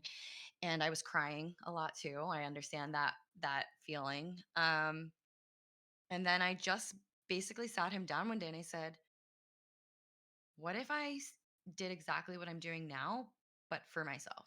Like, what if I just leave and start my own company? Because I work in the fitness industry and a lot of where I stopped being in fitness in that moment. As of, by the end of 2024 into early 2025, all I did was sit in meetings and argue and fight and talk about budget reports and sales and manager meetings. And I stopped connecting with clients, which is a big part of why I got in this industry in the first place, is like community is like the biggest thing. And that, as I told you, where my start came from, that was important to me in leadership, right? Is like I wanted to be someone for like the people, like someone that people had to lean on and guide them. And I was no longer doing that. I was just a vessel for the executive team to be like the face of all of their awful decisions. And everyone came to me and argued with me. So in July of last year, I quit and I decided I was going to start my own fitness company, my own brand. It was going to be about building community above anything else. And it's still like in the very beginning stages, but it was the first time that I was like, this man believes in me so much and I believe in myself so much and I keep trying to fight for people at this company to see that. So the it makes sense for me to just jump off of the top. I climbed and climbed and climbed until I got to the top of the company and then I jumped off the edge and decided to do my own thing. So, yeah, so July 2025 and to now we're basically starting from scratch, but I've never felt more at peace, more at home in myself. I've never felt so calm. It's it's just really nice to know that I am capable of doing anything that I want to do. And now I have the freedom to like make every decision for myself and not have to worry if someone thinks it's too far fetched or it's too much or if I'm shooting for the absolute high heavens and then, okay, I'll build the rocket ship. I don't care whatever I need to do. I'm going to do it. So that was a really long-winded way of saying July of last year. No, I love the details. Let's get some we did that's in chat for M. That's amazing. And I love that you spoke that it's like, hey, it's so easy, especially for those of us who have servant style leadership, to always put others in first, but you need to put yourself first. Um, it's you only got one life, right? You might as well do what makes the most sense for you. So yeah, Mm. nice job. All right, Kay. Tell us, at what point did you decide to stop dimming your light or playing small? Yeah, my story is very similar to Ali's, actually, funny enough. And it's a bit interesting. I was about to say it's a bit interesting that also both it came from a manager who was also a female, which was sounds like Ali's situation as well, which was very disappointing to me that we sometimes also don't have women supporting us in industries or even as your manager. So I actually was bullied really bad by this manager um, before they went on leave, parental leave, and I ended up doing her job and my job while she was out for over a year and a half. I did both jobs. And then suddenly, all of a sudden, after her leave finished, she came back and I was just expected just to report back to her again and just go back to underneath, even though I've proven and shown success that I've done all the work. I've done her job and my job better than anyone's ever done and did amazing things. Everyone's acknowledged it. But again, no promotion, no pay rise, nothing. Did all that for nothing. And then came back. I had to report to her again. I was like, this is not okay. And so I finally was brave enough to actually report this person. Like, it's not an easy thing to do to actually make a formal report. And so I actually finally did it. And that was the only time, I guess, where I finally felt like, okay, you know what? Like, I have proven myself. I've done such amazing things, and I'm not getting. All I ask is for to have a safe workplace, right? At the end of the day, and so that finally made me realize I'm like, I'm not going to stand for this. I'm not going to be put back down to a place where I have already done. I've proven that I've done the job, and you're not giving me any chance to grow. I can't even ask for a promotion or anything because this person has just now come back in, unfortunately. So unfortunately, so that's kind of, I think, that moment, and this only happened recently where I'm just like, okay, now I kind of have to be the bad person and stand up and not let myself be. And I think the biggest part with this relationship was I felt like everything I did was wrong. It was kind of what Ali was saying, like, hang on, it's like everything I did was not good enough. Everything I did was just not right. I was just, everything was just being, I felt very stifled. And then, when they were not there, I was like, okay, this isn't it. It was not the reality. So I think that was that turning point for me where I did realize where, you know what, I'm not going to let someone else I'm not going to have someone else question my abilities and capabilities because I can see that. I can do it. People have seen that I have done it. And funny enough, this is my 2026 little sticky note that I've set up to kind of like, I'm not responsible for your failures. Not so 2026, not my responsibility. I think that's kind of the point where I've just realized where I'm like, I'm not going to let anyone else just make me feel like I can't do my job. I think that was the biggest part for me. Yeah. Yeah, and I know we're saying in the chat as well, but like, everyone's story here, thank you, Kay. Everyone's story here is resonating because we have like some similarities across all of them where it's like, hey, we kind of expected a little solidarity among, our tribe, if you will, right? We expected like a little bit of like let's pull each other up. Let's not like get up on top of the ladder as M said, and then like pull the ladder away, right? We should be helping each other. And so it is unfortunate that like we have our own glass ceiling in that sort of regard when it feels like, oh, if I'm the only, I got to really fight with the other onlys to make sure I could be the only still. And it's like, well, no, we should be more than only. So um, we are approaching our midway point of the segment here. And so right now we have went through a lot of our personal journeys and the challenges and barriers that women face in leadership. And so I want us all to stay tuned because we're going to go on a quick little break, but look forward to the next segment. So this is the I guess in storytelling it'd be like here's like the conflict, right? And now we're gonna get to like the climax and the that's gonna be really exciting and the resolution phases. And so we're going to talk about growth, mentorship, and leadership skills, as well as advice that's practical for you all who are listening in the audience today to take home and share with your loved ones or use yourself. And so we will be taking a 10-ish minute break in just a few minutes, but I would like to ask everyone if you are in the chat right now, please show some love to our lovely panelists. Make sure to go give follows to everyone here. We got Ali, Ham, M, K, Aretha, and yes, definitely show some love in the chat with some, hearts. What are your favorite emotes are? We're gonna take a quick break again, about 10 minutes, so we can go do bio breaks. We can go get water and stuff, and we'll be right back. Also, make sure to give some love to Aolin as well, who's been moderating this entire thing. Like, let's not forget, set Thank things you. up. And honestly, the Amazing. notes that everybody set back here is incredible to see, like how much like y'all seeing like some really cool stuff, but back end is just, yeah, it's great, and you can see why this is running so smoothly as well. But that's back Thank end 100%. you. stuff. You don't get to see that. Anyway, yeah, great. High fives all around. High fives all around. All right, let's go take our quick little break. Oh, So we'll be right back, yes. everyone.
Yep. Enabling all of the audio. Yeah. Oh my gosh. My camera Oh, is fighting me. oh no, Allie's camera, please. Oh We are no. back, but Allie's camera is not. So we will we'll cheer on Allie's camera in just a minute. But while we're doing that, welcome back everyone. I am your host and moderator of the panel, Alan. And again, on the call, I have with me Allie, whose camera will be cooperating soon. And we have Ham, M, K, and Aretha. Um, we just got done talking a lot about our personal journeys and the challenges and barriers that each of us has faced, and some of them overlapping actually, being a leader in our different fields. And so, for the second half of the segment, we're going to be talking about growth and mentorship, as well as leadership skills we employ, and then round up the segment with some advice that will have practical tips and tricks for you all to use to share with your loved ones and friends, as well as just use yourself. So we will have some time at the end for audience Q&A as well. So if you have some questions for our lovely panelists, do be sure to have those ready. But yeah, how are y'all feeling? Pretty good. So good. Good. Pretty good. Yeah, Awesome. the chemistry's flowing. Like, and I like it. Like, I was gonna say, I was Same. like, it doesn't feel Agree. like we just met in collaboration for this panel. It Yes. feels like we've like been Twitchy friends for the I longest time. know. And it's so I nice love to see it. everyone with very common themes around everything as well. No, we're all living the same And life. we're Yeah, pretty much. so living the same life, but from different cuts of cloth in some regard, because we all are very, very unique backgrounds too. Mhm. mm-hmm. Mm. Yeah.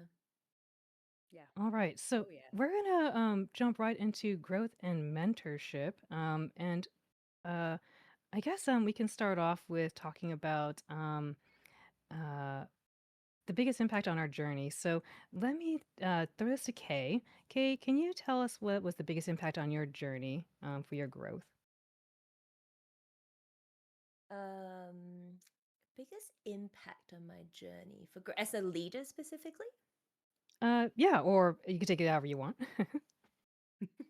The biggest impact, I think confidence probably is the biggest one. Like just being able to really believe in yourself, trust in yourself, and really have your own back. I think that's always a big one. I think being being a leader, especially I was quite a new leader when I started, right? Being a manager in the tech world that is so fast and so aggressive at some point, you sometimes question whether your abilities or capabilities are going to be enough as well. So I think being able to have your own back and know that you are good enough, and you are amazing at what you're doing, I think has definitely been the biggest change for me. Yeah. And let me turn that to a question about sponsors, mentors, and coaches. Are you familiar with these terms? And if you are, can you tell us how you define each? Yeah. So a sponsor is someone who would actually advocate for you. So someone who would actually be there to be to amplify you pretty much, right? So someone who would be like, pull you into things when people don't know who you are, being able to give you the opportunities to get into things. I think that's proof to me what a sponsor is. A mentor is someone to be able to help you build some of those, I guess, um, develop you in different ways. I think is welcome back, Ellie. um, yeah, and a mentor is kind of there to kind of give you the mentor is someone who already has the experience that you want, and you go to them to kind of help improve on those skills that you kind of need. I think that's what a mentor is to me. Whereas a coach is going to be there to help you coach on things where maybe your blind spots, to help you improve on things that you don't know or don't see, and it's more of something new, more in an aspect of that rather than something that someone who has that specific experience. And coaches usually are kind of someone who may not be in the who may not have the same experiences as you as well. Perfect, thank you. And quick follow up on this. So, which of these would you say has had the biggest impact for you? A sponsor, mentor, or coach? That's so interesting because I've been struggling to find any of the above. Oh no. Okay, so I so all of some degree because we haven't had them just yet. Yeah, exactly. I've never had. I mean, we had a business coach, which was really amazing. I struggle. I've never had a manager who's been able to be my sponsor. I've never had a leader who's been able to any of that, unfortunately. And I think my feedback has always been given, yeah, you're doing great, nothing to improve on. I'm like, that doesn't help me with my growth in any way. No one has ever been given being able to tell me what I could improve on. And that's always been my struggle, where I feel like I'm too much of a high achiever when no one can tell me what I need to do better, which was always the problem. But we did have a good business coach that really taught me a lot of how to be a manager and how to be a leader at the start. So I think for me, a coach was definitely the one that actually did give me a lot of insight to things I never even thought about. Yeah. Perfect. Thank you, Kay. Let me go to M. M, can you tell me what how you define sponsor, mentor, and coach, and then which has had the biggest impact on your journey? Hmm. So I feel like, I mean, sponsors can have different meanings, right? Like Mhm. depending on what area you're looking. So it can be someone who has had like similar life events to you, right? Like you have people who just like kind of sort of keep you on track, or it could be somebody who is a paid partnership, right? So just like kind of depending on what you're looking to do. Usually in some way, shape, or form, they're kind of guiding you, but from a non-personal standpoint. It's almost like they don't have an emotional connection to you, at least from my experience as far as a sponsor goes. It's just kind of someone who is experienced in that realm and supports you in some way. I feel like a mentor has more of a personalized touch, a little bit more in like paying a little closer detail to you as an individual.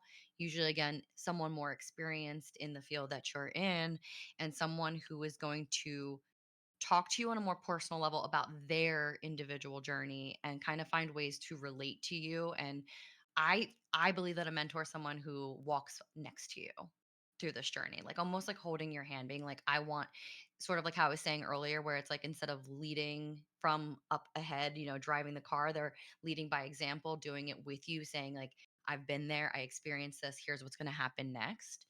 And then a coach, I feel, is similar to a mentor in that aspect. But I feel like a coach is kind of like the hybrid of sponsor and mentor, right? Like they do still have a little more of a personal touch, but usually they're looking more at the end goal, right? It's a little bit more performance based than it is of them just wanting you to do your best. It's kind of like I have a goal in mind, or you have a goal in mind, and your coach is driving you to reach that goal. I think for me, similar to what Kay is saying, I don't know that I've ever really had any of that. And as I mentioned earlier, I think it was sort of me having to become those roles for other people. But that has impacted my journey as more of like the Mm. feedback of that I receive in rooms that I'm in, of reminding myself that, if I'm hosting a workshop or something of that nature and someone comes up to me, it could be 30 people in the room, but if one person comes up to me at the end of that workshop to tell me how impactful that was on them, or just to ask questions or want to meet again to speak, that to me feels like the smallest win, right? Because like I made a difference in somebody's life. And I don't know, maybe there's other people in the room who didn't say something following that seminar or that class or that meeting, but I don't know what they took away with them from that. So I feel like my impact is the impact on me is knowing the impact I have on others.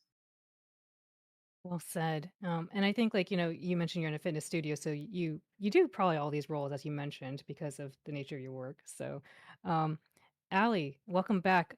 Allie's camera, I guess. Allie's been here. The camera has on. Welcome back.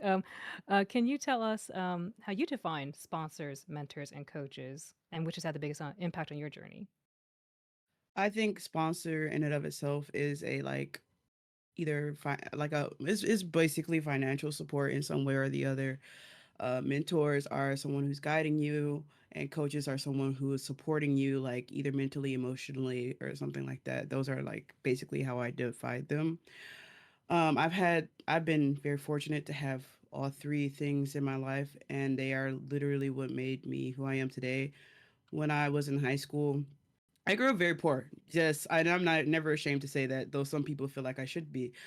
And I grew up very poor, and so like I don't know what it was. I don't know why, but people would just the teachers around me, the counselors around me, the city, the what's it called?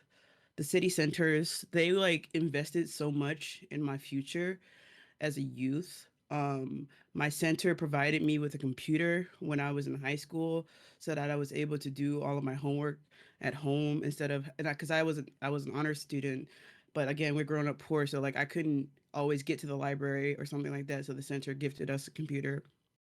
And like I had a counselor in high school that like even though I was a gifted student, I didn't have any financial support and I didn't know anything about financial aid or anything like that.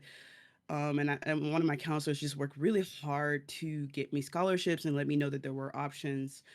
And she even went so far as to take me to go shopping for my college dorm because I didn't have anyone to take me to go shopping for my college dorm. And I had people who I had a debutante. Like I didn't know this teacher. She was just like, "You're gonna be a debutante." I was like, "I have no money. How can I be a debutante?" She's like, "We're gonna support you." And because of that, like I got a scholarship from that, which also helped me pay for a lot of school fees. Without any of those sponsors and any of that support, I definitely wouldn't have been able to do what I've done so far. Just very appreciate those were women like each. So we talked earlier today about a woman who was keeping us down, but these were all women who just looked at me and they were like, you know what? I think you can do something special. I think you can go far. I want to support you, and they just did. Like I to this day, I don't know why. Sometimes I'm like, why did you choose me? So they were sponsors. They were sponsors. Like it was weird because they were literally sponsors. They weren't like coaches or mentors. They just like, here's some money. We're gonna support you. Go do what you're gonna do. Go be successful. And good luck. And then sometimes they check in, but that's it. As far as like coaches, I've had literal coaches. I was an athlete. Um, and so those are great. Mentors, I've had tons of mentors. We had mentorship programs in my university, and even in work. Even now, I think I have mentors. Like my national service manager is kind of a mentor to me because I'm in a similar situation, leadership wise, as he was. Um, and so he's always like reaching out and like helping me get through things. He's someone I can reach out to and like freak out a little bit. It's really great to have someone I can freak out to in my position because it's such a unique position to have where I am, and not many people know how to do this. So I always can use him to bounce off ideas and because he's done this and he's been in this situation. So those are three different examples. I would say though that the sponsorship part was probably the most significant thing. That's amazing. And basically you spoke to that like these roles like they believe in you and your potential and in some cases invest in you quite I guess materialistically with actual finances, but like they invest time, they invest money or resources into you. Amazing. Thank you, Allie. Um Aretha, let me ask you, how do you define sponsors, mentors, and coaches, and which has had the biggest impact on your journey?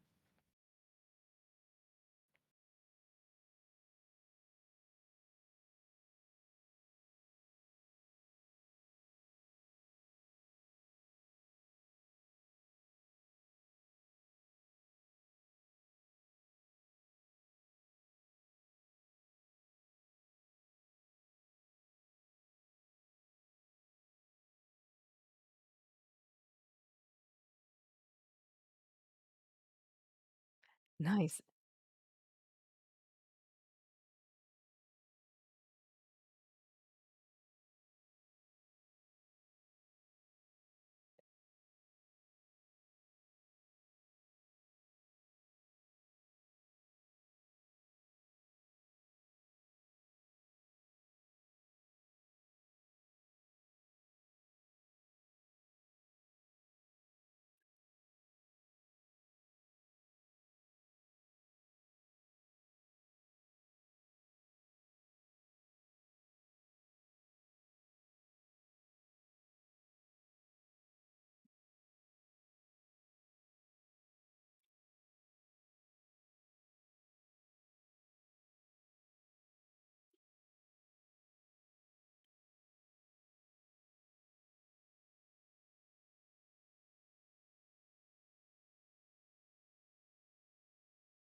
Aretha, I'm sorry to interrupt Oh, you. I'm sorry.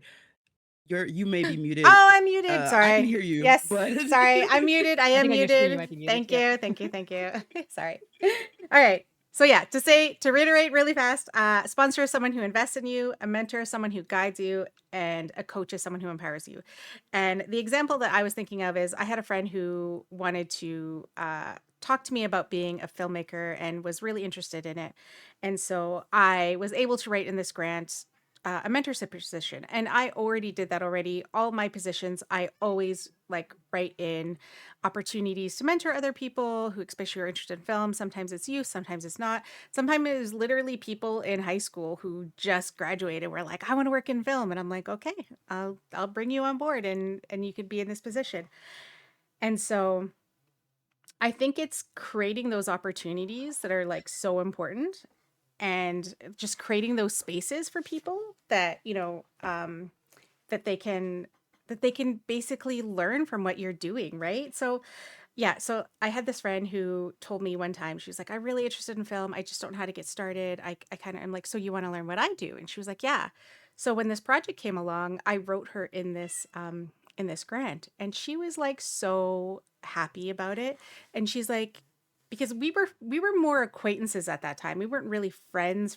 Like we were friends, but like not in the way that like we knew each other like so well. We had just like met each other not too long ago. And so I wrote her in this grant and I started mentoring her. And then again, I invested in her as well because I not only paid her to then, join and participate in this group, but I go to this conference every year. It's called Banff World Media Festival. Every major producer and network is there. So like Netflix, like Amazon, NBC, like every major broadcast network is there, like everyone. And it's the ticket's a lot. It's like $1,800 American to go. Like it's a lot.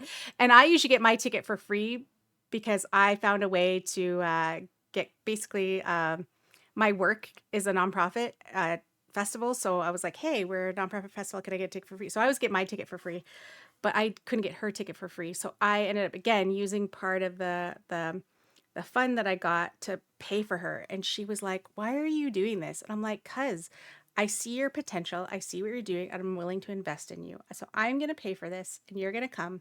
And while we were there, I introduced her to people. I showed her how to network and talk to people. And that year they did a pink paper. And I don't know if you have all read this. Go look it up online. It's called the Pink Paper, and it's literally for LGBTQI plus people. And they literally broke down like what speaking roles they have, what who's producers, who's behind the camera, and basically talking about media in general, and basically doing all those statistics for that. And the speaker there, she was like, "Should I go up and talk to her?" And I was like, "Yeah, go up and talk to her." I was like, that's why everyone's here. Like there are actors there too from like TV shows and stuff, and I'm like, everyone here is a professional in the industry. They expect you to go up there talk to them. They're not they know that no one's going to come up there and be like, "I'm a fan." No, we're all in the industry. They know that that's not why we're here. They expect you to come up to talk to them. That's why these networking events happen. And yeah, like even in that interaction, because the reason why she wanted to talk to her was because she was doing a documentary on a trans people, and she talked about this camp that was specifically for trans children, and her child is trans, and so she basically had this lovely conversation, and she wouldn't even have done that. And I was like, no, go talk to her. And she told her about this camp, and they literally exchanged emails. She's like, I have an actual uh, edited screen copy of my first episode of this program, and I'm going to give it to you with the password so you can watch it with your child. And like the whole moment, she just cried when she came back to talk to me because she was like, I didn't even like think to talk to her. It was a lovely conversation. I'm going to watch this.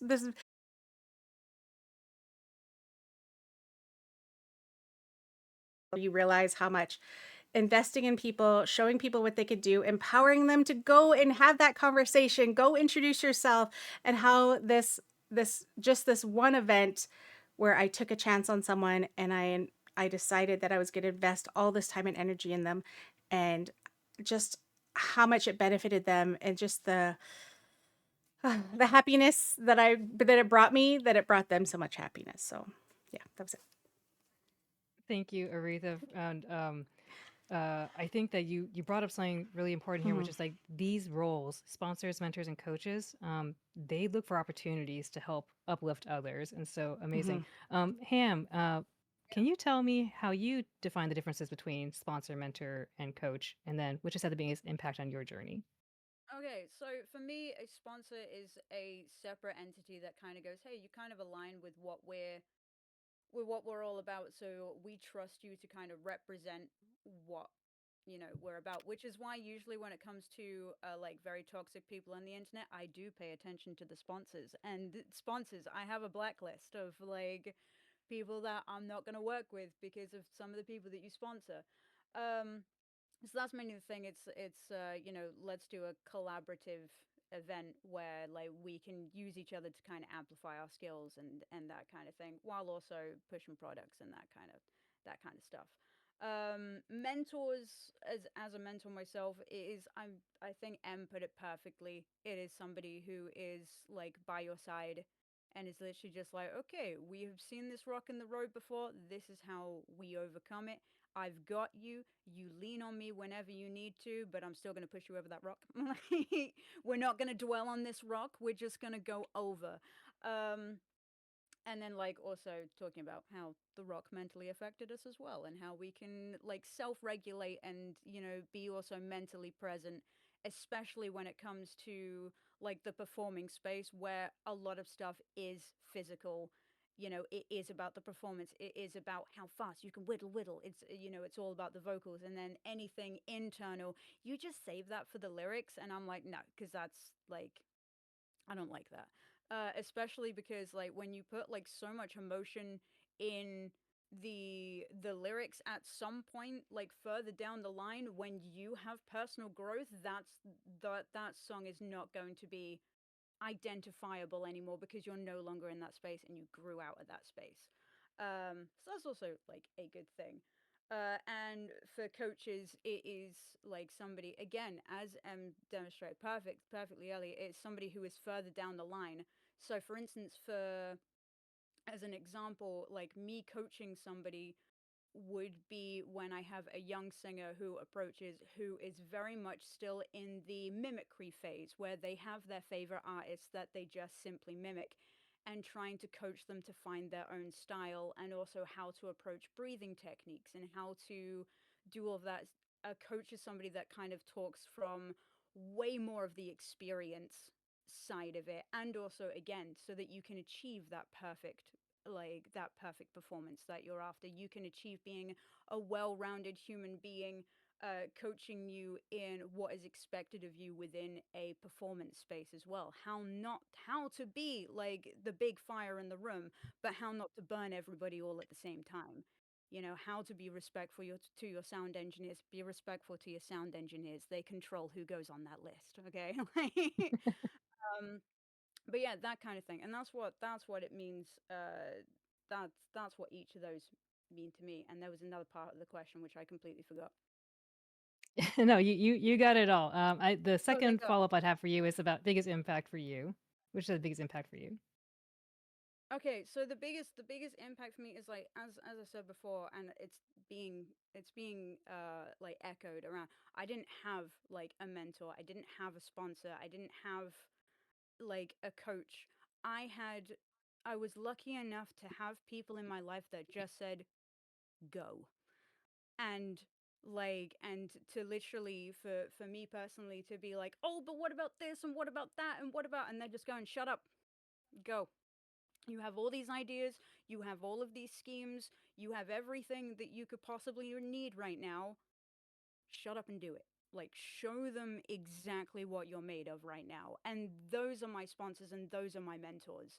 Like, the people who just go, okay, well, let's see where this goes. Like, my enablers, that's who my sponsors are, and my coaches, and life lessons, all of that stuff. A raid, hi.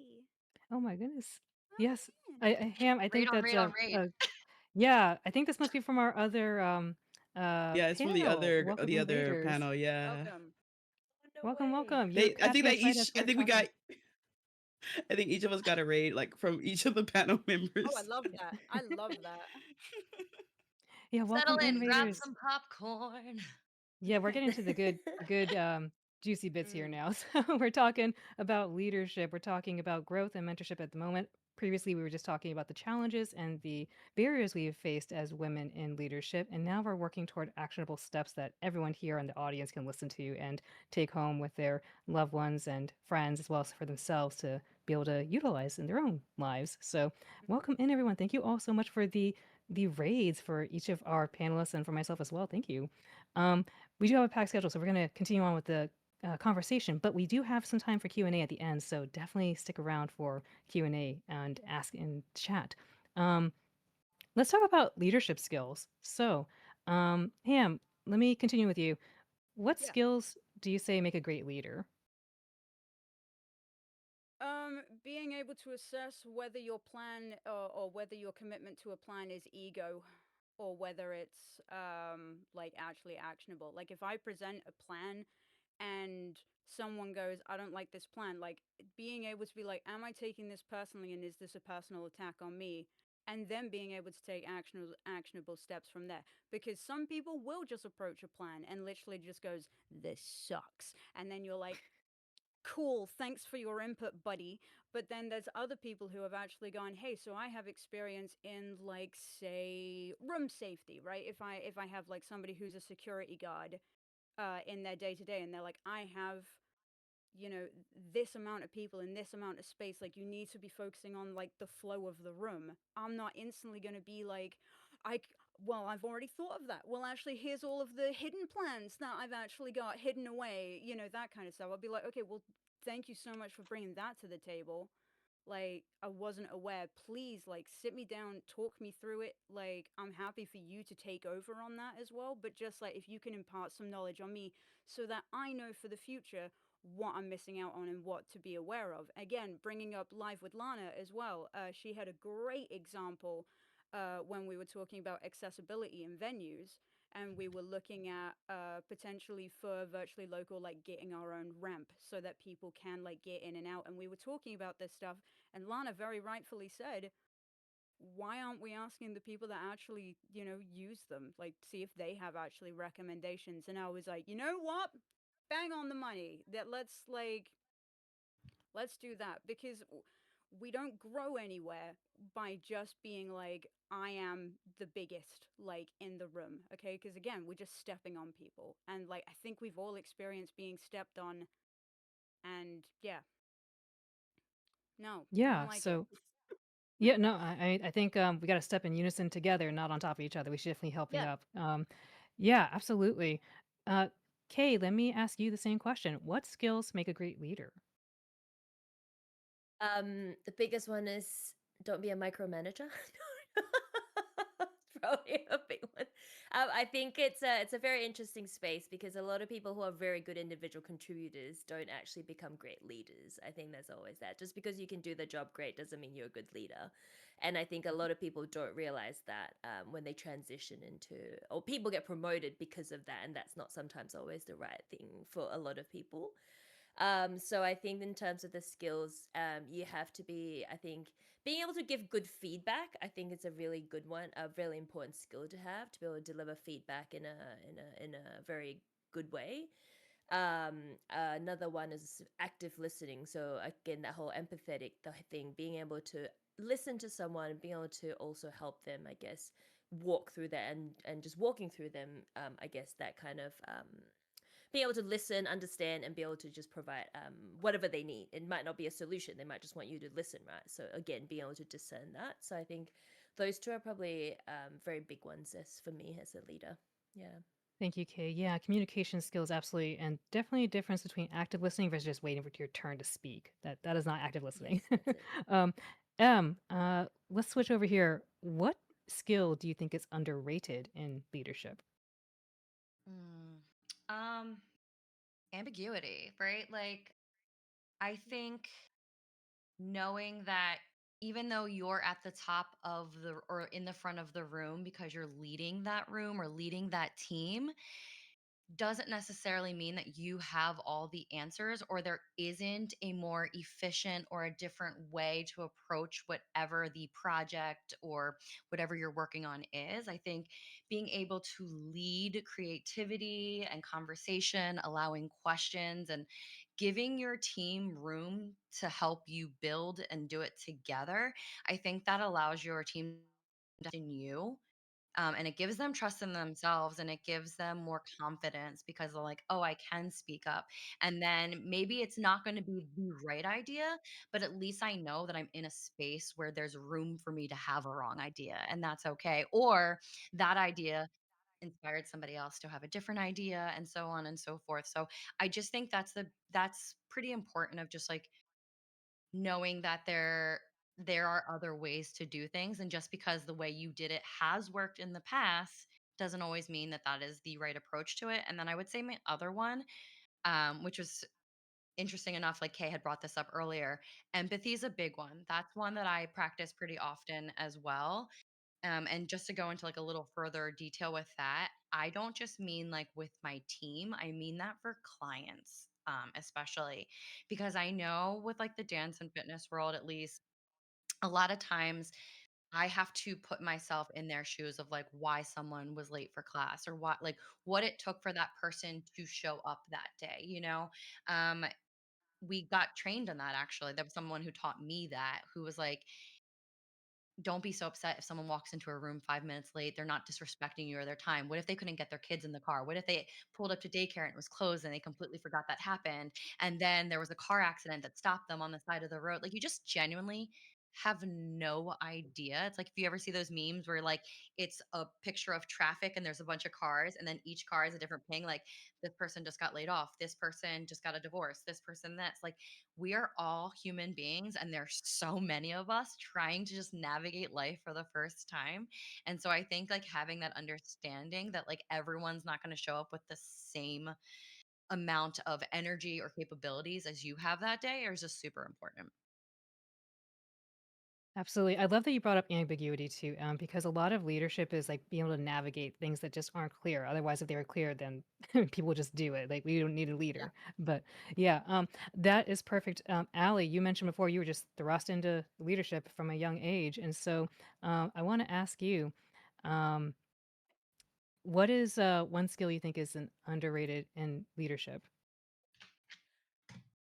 I would say that Kay said it before, and I want to give details to what she said. Feedback. Giving good feedback is actually very difficult, and feedback should be both direct and tactful. I think these are very underrated. Being direct and being tactful. So some people think being direct means being kind of a jerk, and then other people think to be tactful you need to be avoidant. And giving if you're giving good feedback, you shouldn't. Neither of those things should be a problem. Whenever you give feedback, you need to be able to show an actionable step that the person can take to make it better. You don't just go to a person and say, these are all the things you're doing wrong, and give them no way to fix it, or just ambush the person. I think it can be very awkward when you're in a leadership position to have those hard conversations. So being able to tactfully and directly give good actionable plans and then coach them forward is such an underestimated skill in leadership, in any form of doing it. Like, if you're a teacher, if you are like a manager, if you are even a streamer, being able to tell people directly what needs to be done, the expectation that you have, and the way you're going to follow through with it, and to actually follow through with it, is super underrated in leadership. Well said. I think that's a great segue to advice, because being able to give advice via feedback is, kind of tricky, because I believe someone mentioned earlier, the feedback they get is like, "You're doing a good job, keep it up." And it's like, well, that's great, but what else? And so, um, why don't we go to Aretha here? Um, we'll start broad here. What's one habit that made you a better leader? Um, I think there's the golden rule, which is treat people the way you want to be treated. And I feel like that applies to everything in my life. of how I want to be talked to, how I want to receive feedback, how I want to be mentored, and I keep thinking of like, what would have I have needed? And there was a saying, I can't remember who said, I'm horrible with people's names, but there was someone one time who said something, and it's just one of the things that just stuck with me forever. And I feel like it can apply to anything, which was be the adult that you needed in your life, be the mentor that you needed in your life, be the teacher that you needed in your life. And I basically took that with me to how I wanted to be a leader and thought of all the times that I had either mentors or potential mentors or just even like bosses or managers or things like that, where I was just like, I didn't like that. And why didn't I like that? And it was like, because I didn't like the way they talked to me. I underestimated me, never gave me, the props that when I did things good, but like always just talked about all the things that I need to be doing to improve. And then sometimes it was like, but that wasn't even me. Like what, you're almost reprimanding me for something that wasn't me, but because I was part of the group now, that was me. And I'm like, but that wasn't me. And they're like, well, you're not taking responsibility for your actions. I'm like, no, but that wasn't me though. That was that person. I Can we focus back on me? And somehow like, and it was one of the things where it realized that they didn't even know who you were. And I'm like, oh, okay. I feel like we've gone to a whole different problem here. So, like, just taking examples like that, where if there were situations in my life where I either got feedback or, someone kind of gave me like, it was criticism. It wasn't feedback. It was criticism. I'm like, I don't know how you want me to fix that. Like, it's like, you're not giving me any ideas of how I can make this better. And I'm trying to think of them myself. And because I'm telling you, okay, can I do this to make this better? And the whole time I was just kind of like asking, like, do I need to do this, this, and this? And they're like, I don't know, just figure it out. And I was like, but you're the manager. You're the one who wants me to do this thing, but I'm asking you because I'm not exactly clear how you want me to do this. And you're not telling me, but you're like, figure it out. And I was like, So I think that okay. is a really good point. That is like part of being a leader is being able to, um, Mm-hmm. like get answers to questions that are ambiguous and keep going forward. Thank you, Mm-hmm. Aretha. Um, Let me throw this to Ham here. You talked about like being able to communicate with confidence, and so I want to ask, what strategies um, have helped you communicate with confidence? Oh boy. Um, this probably isn't the best thing, and it's probably something that I need to work on. Um, Actually, no. I'm gonna word it in a better way. Um, I try and communicate with like as direct as I wish I could. So I'm just like, imagine you are somebody else. You are like the embodiment of the person that you are trying to be. How would they come across? And my version of confidence is, because on the inside I'm crumbling. Like, on the inside I do have that, like, that internalized shenanigans of just, I don't belong here, and I don't belong in these situations that I have put myself up for. And the main thing, I've been doing a lot of work, especially with the artist way recently. Um, and building confidence is trying to shut the critic in your head up, like the censor, the person, that little voice in the brain that just kind of goes, no, like, none of this is good enough. And like, everybody's judging what you're doing right now. And just trying to tame that. It's like the monkey mind thing, like where everybody's got a monkey in their brain and you kind of need to befriend the monkey. Otherwise, it's just going to throw shit everywhere. Like, it's that kind of thing. But also being able to communicate from a place of experience, and also being able to have the confidence in knowing that if I am listened to, especially in a mentor position, that it's actively going to help somebody along the way. So I can put my fears aside by knowing, look, I don't like, this may not help me right now, but this is going to help them further down the line, and I just have to be assertive, not for me, but for them. Um, yeah, that's Yeah, thank you. I think having the person you talk about just not just be for yourself but for others makes a lot of sense, and absolutely makes sense to employ that strategy. Kay, let's talk about what it's like to continue this conversation of confidence and assertiveness in women leaders. Typically, this gets interpreted as arrogance or aggressive, maybe too masculine. So, the question to you here is, how can women communicate with authority and confidence while still maintaining authenticity and likability? Yeah, I think I think being yourself, I think it's a really good reminder for me, especially every time I say something, I always have to go back and ask, was that too bad? Was that too harsh? Did I come across too aggressive? And then I've learned to realize also that your worst is really not as bad as you think it is. Like everything that you think you've come across, people don't even see it. I think that whole, like what Ham says, your inner critic is what I call it. Her name's Andrea for me, by the way. But your Romantic. inner critic tends your inner critic tends to always be a bit louder, and you're always going to judge yourself a lot more. But I think at the end of the day, for me, for example, people know you're a kind person, you're a gentle person, you're such a nice person.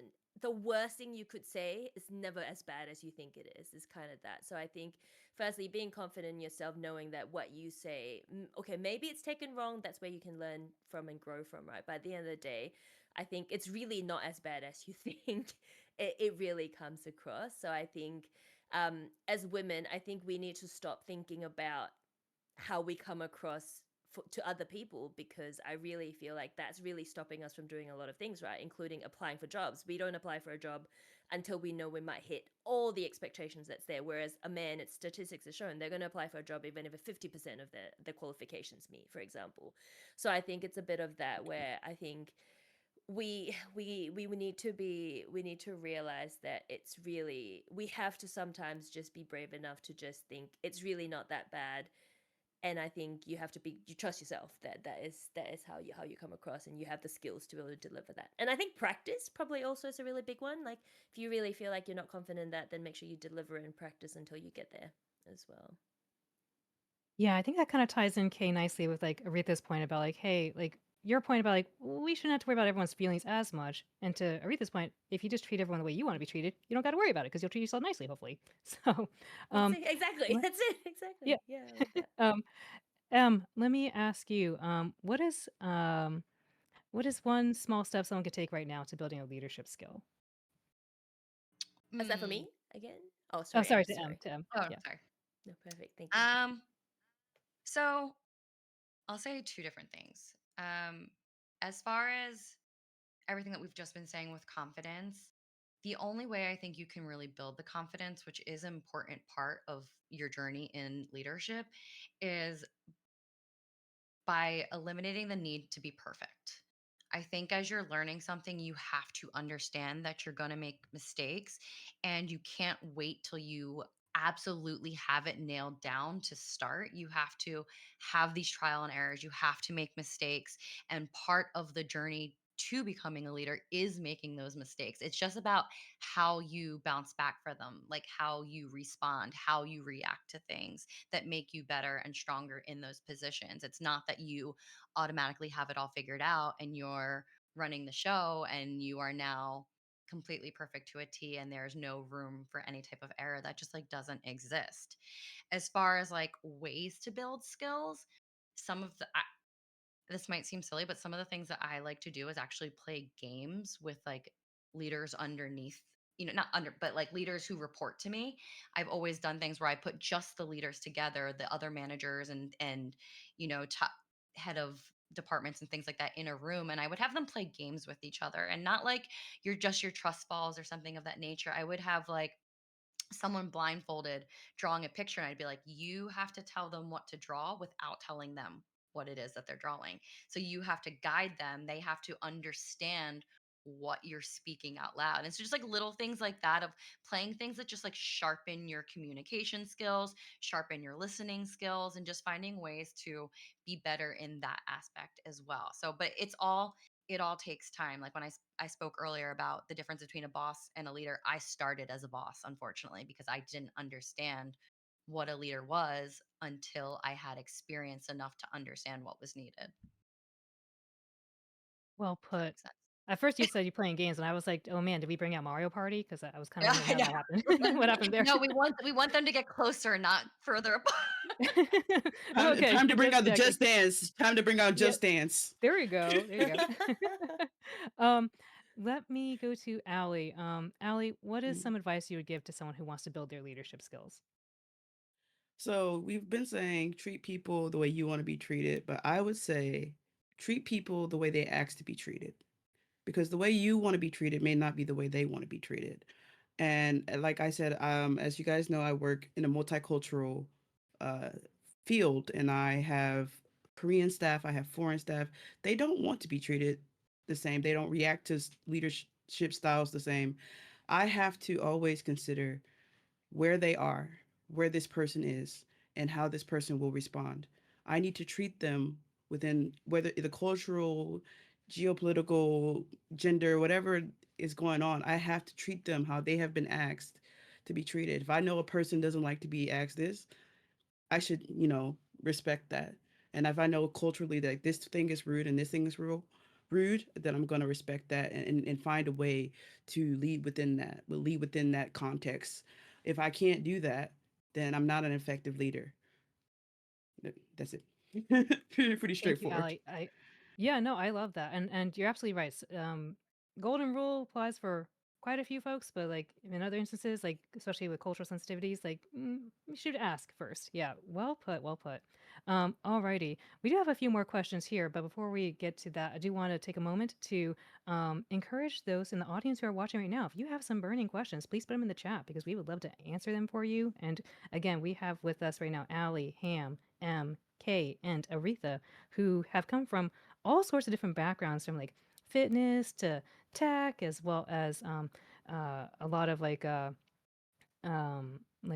indigenous background, like music, like oh my goodness, ROTC, like all sorts of things, right? So very different perspectives. Want to be able to share these out with you, even if we are sharing similar advice. But yes, please put some questions in the chat. One last question I'll throw. Let's see. Maybe we'll give this to Ham. Ham, how? Uh, let's see.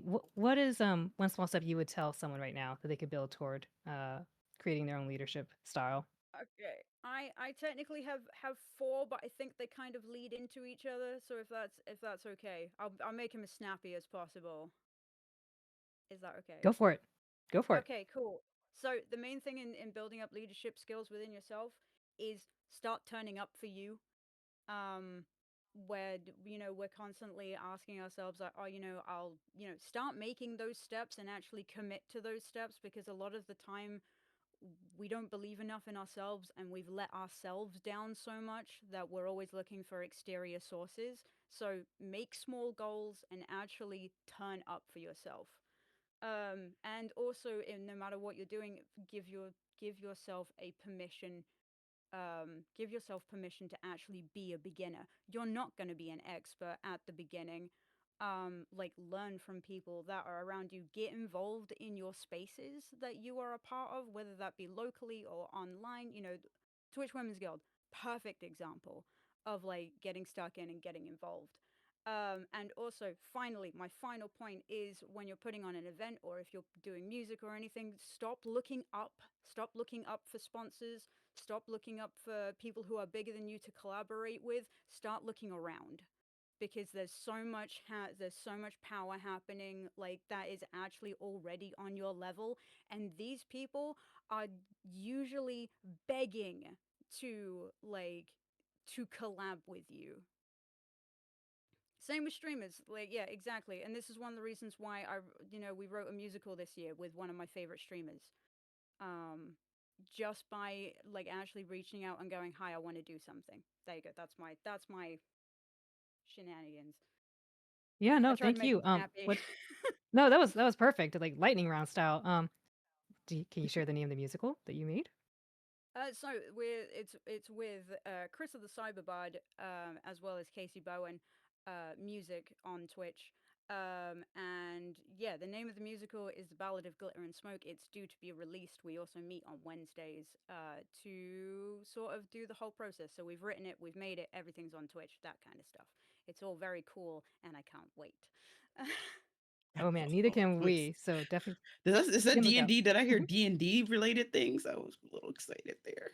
Yeah, it's just some musical shenanigans, Oh, Okay. some cool stuff. perfect. I do see we have a question from the audience here. So, let me see. My partner, who is listening to this with me, asks, what is some advice you have for low level leadership? Raise your hand if you want to take this, and we'll just popcorn around, folks. All right, go ahead, Allie.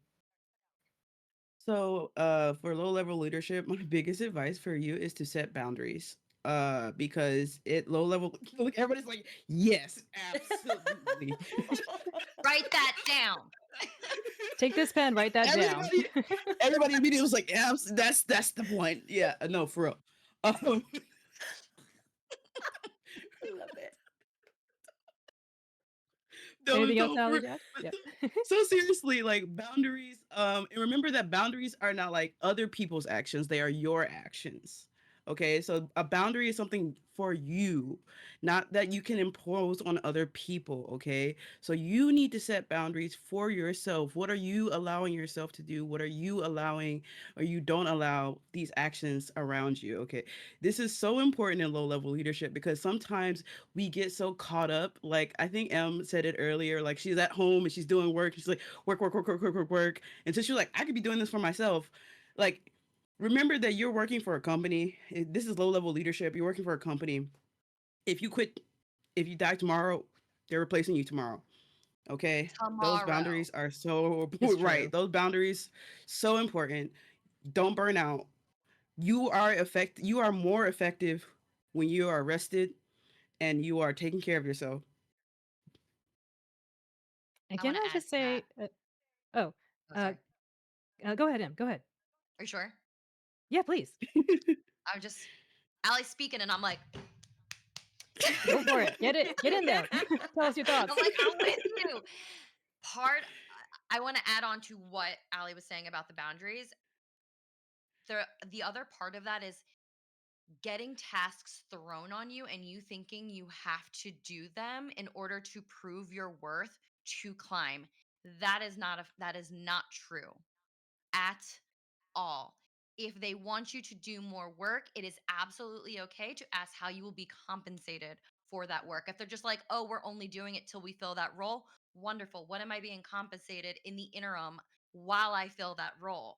It's okay to want to step up in situations if like no one asked you to do it, but you're like, hey, let me help out really quick with this. And you are showing that you are a leader and that you do deserve more doors to be open for you, then that's a-okay, right? It's just a being mindful of like what you're willing to do just to do it to prove yourself versus feeling like you have to pile things onto yourself to prove a point. That's just really not necessary because a lot of times they'll just allow you to do it and then hire someone else to not just take the job that you were filling in for, but eventually take your job. They just don't care. Everyone is disposable no matter what level you are in the company. And then my other thing is don't be afraid to ask for more. So it doesn't matter if you just started like or your lower level leadership. If there are opportunities that you see make sense for you, don't be afraid to be like, "Hi, I want that. I deserve that. I am knowledgeable in this field or in this specific on this specific topic. Give me a chance." You because I said it in the beginning. Every promotion I have ever had, I had to sit down at my boss's desk and be like, "Give me that." No one ever offered, no matter how much I worked, no matter how many extra hours I picked up, no matter how punctual I was, how late I stayed, none of that mattered because I did it. So why pay me more? Why give me more? So I kept track of all that. I'm like, no, I'm aware what I'm doing that's far beyond my pay. But every time an opportunity presented itself, you better believe I'm going to make sure you're giving it to me or all of that stops immediately. So This only works if you have good boundaries, guys. Hmm. I love again tie back to boundaries. Take care of yourself. Set those personal boundaries. M also brought up something that I think is really important, which is like keeping a record of like your accomplishments and Mhm. achievements. This is more professional career advice, but like I think even applies to streamers too, which is like you can absolutely use this as your quote resume, or if you put like a website together, you can be like, these are all the cool things I did. And my Yeah. father used to call this like the I love me wall because he was in the military and he had all his accolades on the wall, right? And so um, that could be as simple as putting a digital folder for yourself and putting all your cool stuff that you did. Um, I think that's really important though. Like the other thing I would just add on to M's point is you gotta you gotta really push and advocate for yourself. You can't just expect that someone's gonna do it for you. If you're lucky, you'll get someone to do it. But as you heard already, we've already been having a hard time finding mentors and sponsors just out of the blue. So if you want something, you got to go get it. You got to be proactive. You got to say something. Um, I do see we have a few more chat messages coming in here. Before we move over to that, did anyone else want to add in Yeah, any advice? Go ahead. 100%. Um, so like when it comes to low level, like I don't like the term low level management, but I get what you mean. Um, the main thing to remember as well is that like a low management feeds high management, right? Because it's all just a massive proxy like to the boss. So when you notice something, like you actually like at the bottom, you have power because and the system loves to tell us that we don't have power when we're at the bottom, but you do, because as soon as like we'll take a corporate session for a sec, but like as soon as the bottom starts to like to crumble, oh, the top line is going to feel it, and that's again with the boundaries and everything. Yeah. What was I gonna say? That was it. Yeah, you Foundation. have power, and people don't. I will try and convince you that you don't because of your position. So make Mhm. it known. Um, yeah, be vocal, be vocal, be loud, be unforgiving. Well put. I was Any other? Go ahead, Allie. remember Oh, Allie, I to think you're muted. M Oh, Go go and ahead. ahead. to M and Ham's point, remember that it costs much more money to train a new person to do your job again than it does to them for them to just give you what you ask for most of the time. Most of the time, what you're asking for is not even really, we make it a bigger deal in our head than it is. And you will never know whether or not they're not going to fire you for asking. So ask for it. Right. Yeah. And sometimes it takes more than one person to do your job Mm-hmm. when they have to Mhm. replace you. Just saying. That's true. All Can right. I add one more Any? thing? Because Please do. You were talking about streaming, and like I've actually used the stuff I've done on Twitch, even if it's like silly gaming, it's like no matter what, there are so many skills that you develop in streaming over time that you can use on your resumes and portfolios for things far beyond this space, right? Because now you have all this extra, you have editing skills, you have broadcasting skills, photography, like all of the content that you're making for yourself, you can branch these out into all these extra subdivisions and add this broadcasting experience. For it doesn't matter what you're applying for or what spaces you're trying to take control of. The more versatile you are, the more of an asset you are. So don't look at this as like whether you do this professionally or you do this as like just a little hobby that you just like, whatever, you're just like, oh, I just like to game now and then. You're still developing skills and they're still very important. And a lot of people don't have that. And it's unique and it's something that you should be really proud of. That is all. You can't see, but I'm snapping my little paws. My paw. I'm snapping for you. All right. Any other last minute things to add about advice for let's say first level leadership instead of low, but yeah, first Mhm. level leadership. All right. I think we Then let's covered it. move on. We had another question here about in your opinion, what is it that men who generally want to help do that is actually counterproductive?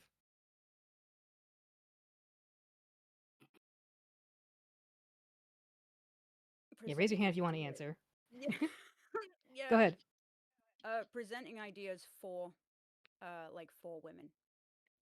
Like I think especially because it can be misinterpreted as like I don't know, it can be praised to like their leadership, like instead of talking like a woman through through like how we're going to like present this to the big boss or whatever, how we're going to actually, how we can combat it as a team. Instead you go straight to, and it's just like, oh, I overheard and I decided to take it to you instead, and just kind of taking the action of the woman present out of it by being like, I actioned this. They may have thought it, but I actioned this. And like, and I can understand you feeling like, but I'm helping, but you're also not at the same time. So being there to coach, like, and be like, okay, look, I'm in the back of the room, like, I'm there for you, like, if you need anything, like, I'll talk you through, read me the notes that you've got, read me the stats, that's good, maybe take this out, like, that kind of thing. This is how you can present it.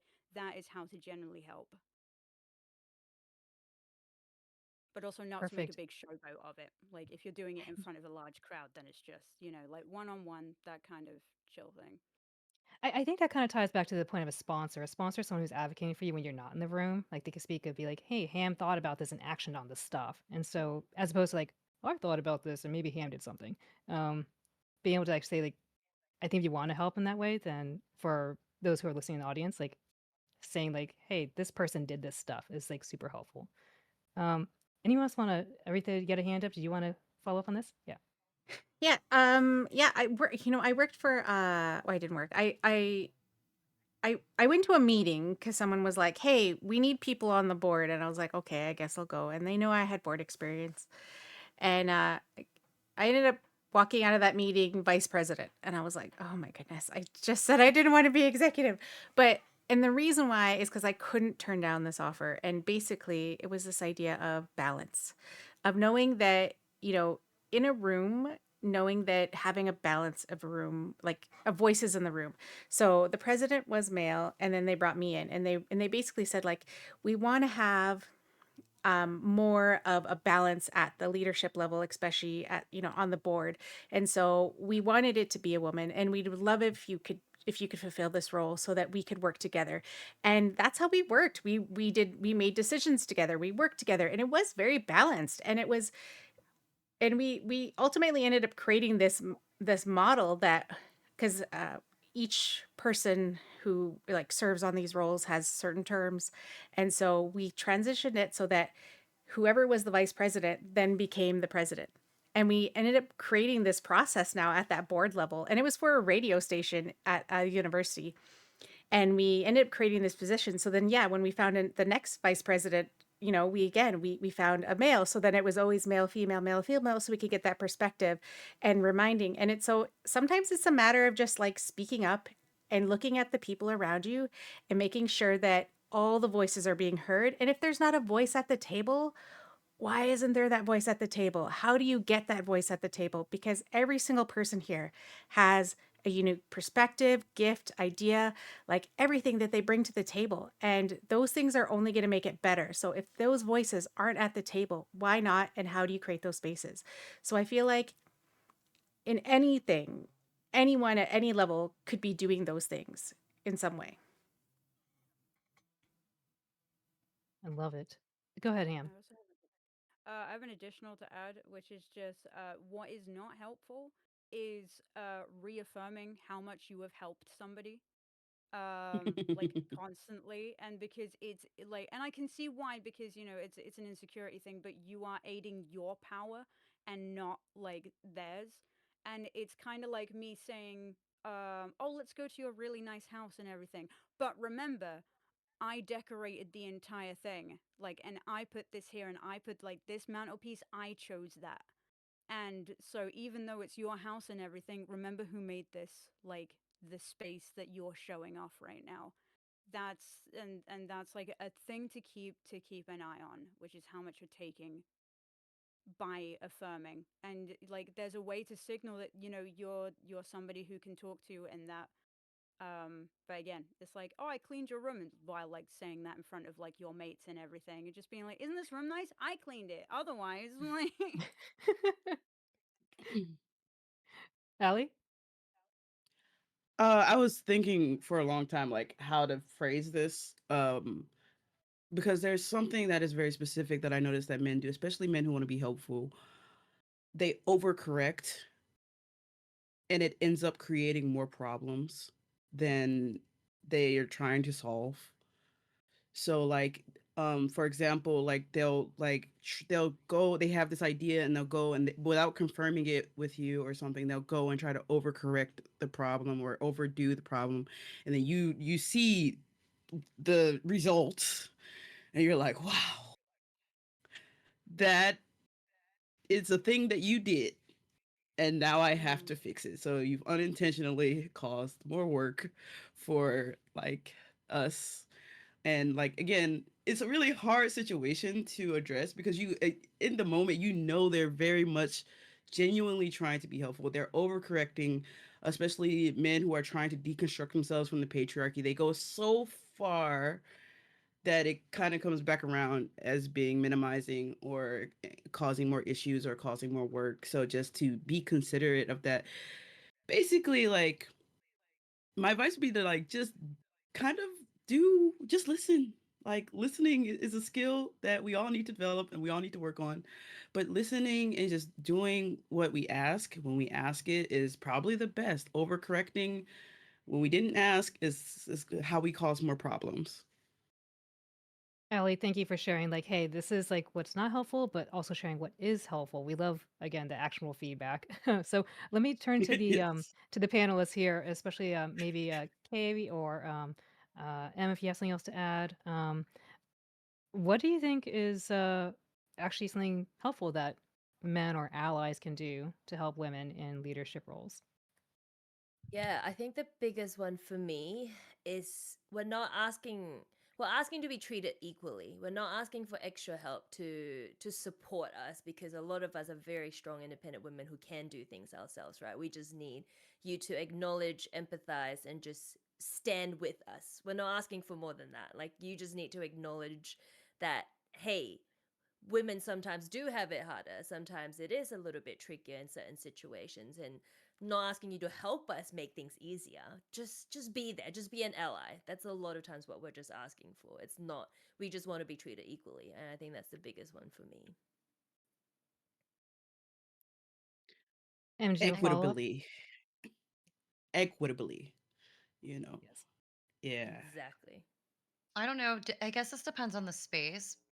I'm thinking when we're having this conversation, I'm sort of thinking about the way my husband approaches me with things, which was a learning curve when we first got together, right? Because he lived his life a certain way prior to me, and I lived my life a certain way. And when we had to combine our worlds, which is similar to like building a relationship at work, in a workspace or any type of environment where you're working side by side, male, female, whatever the case may be, I had to go through a rough patch of like the way he would approach me when I was upset about things would like irritate me. But then I'd be like, well, I would give him the grace of being like, how does he know if I don't tell him? And then after I tell him, if after that, then he continued that, then that would be a different conversation. But we sat down and I would say, I don't want you to fix me. Like if I'm having a bad day, if something isn't working out, sometimes I'm just frustrated and I want to speak. And I'm not using you as a sounding board. I'm using you as like my partner and I just kind of want to like confide in you. And so now he approaches me when I'm having those moments. He will say to me, do you want me do you want me to help or do you want me to just listen?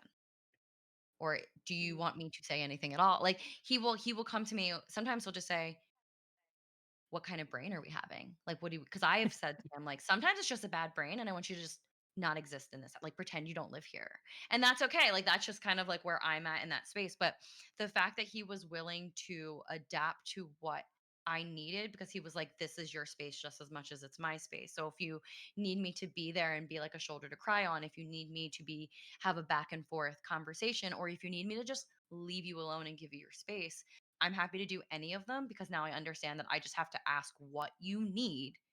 And then I will allow you to take up as much space as you need in that moment. And I think that's just like really important. And like, I value that. And I try to use that in my other relationships professionally as well, being like, hey, I'll let you know if I want you to give me input on this. Or, hey, I do want to have a back and forth conversation. Or, I want you to take, like, I'll let you know if I just need your help and I want you to do it, then Yep. I will let you know. But that's how I like I think that's important is like sometimes like for men, until you have that conversation, they really just don't know how to approach it, right? I think we can Mm. be more upset about it if you've told them and they still continue to, the behavior just repeats itself. Mhm. I think might be a little corporate, but like that's like what in meetings, like generally, if you have a really good meeting invitation set, it's kind of like, here's the goal of the meeting. The goal of this discussion is I need a vent or I need to do this, right? I want help, right? So Yeah. really good to be able to like tie back in, like, hey, if we're helping, here's the goal. Here's how I'm trying to like what I'm trying to do to help you. Um, Allie, did you have your hand up to follow up on anything really quick? Oh, yeah, it just goes into what Emma was saying. If I had to give one actionable step to the men, we're talking about actionable feedback, actionables, giving feedback. There was when I was in my master's program, we had to take a class on communication styles and leadership, and my professor showed us this video on the communication styles between men and women, and I was completely ready to dismiss the whole thing simply because, we talk so much about gender roles and things being a whole societal creation. However, after watching that video, it really confirmed something that I didn't know, that I didn't realize, that women from childhood are more vocal. Like, we are talking. Like, that is how we establish closeness. And of course, when we are in a relationship with a man, we want to talk and we want to establish that closeness. We're not asking you to fix something. We're establishing closeness with you by, talking to you. However, when we are in a communication with men and how men communicate, there is a like almost natural hierarchical set. So when you're communicating, you have to establish that you're not trying to be on top, you're trying to come from a place of understanding, right?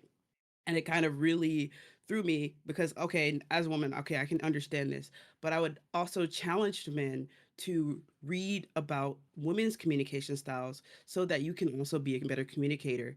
Like, we can all do better at communication. There are many books and videos out there. The University of South Dakota has like a public domain one.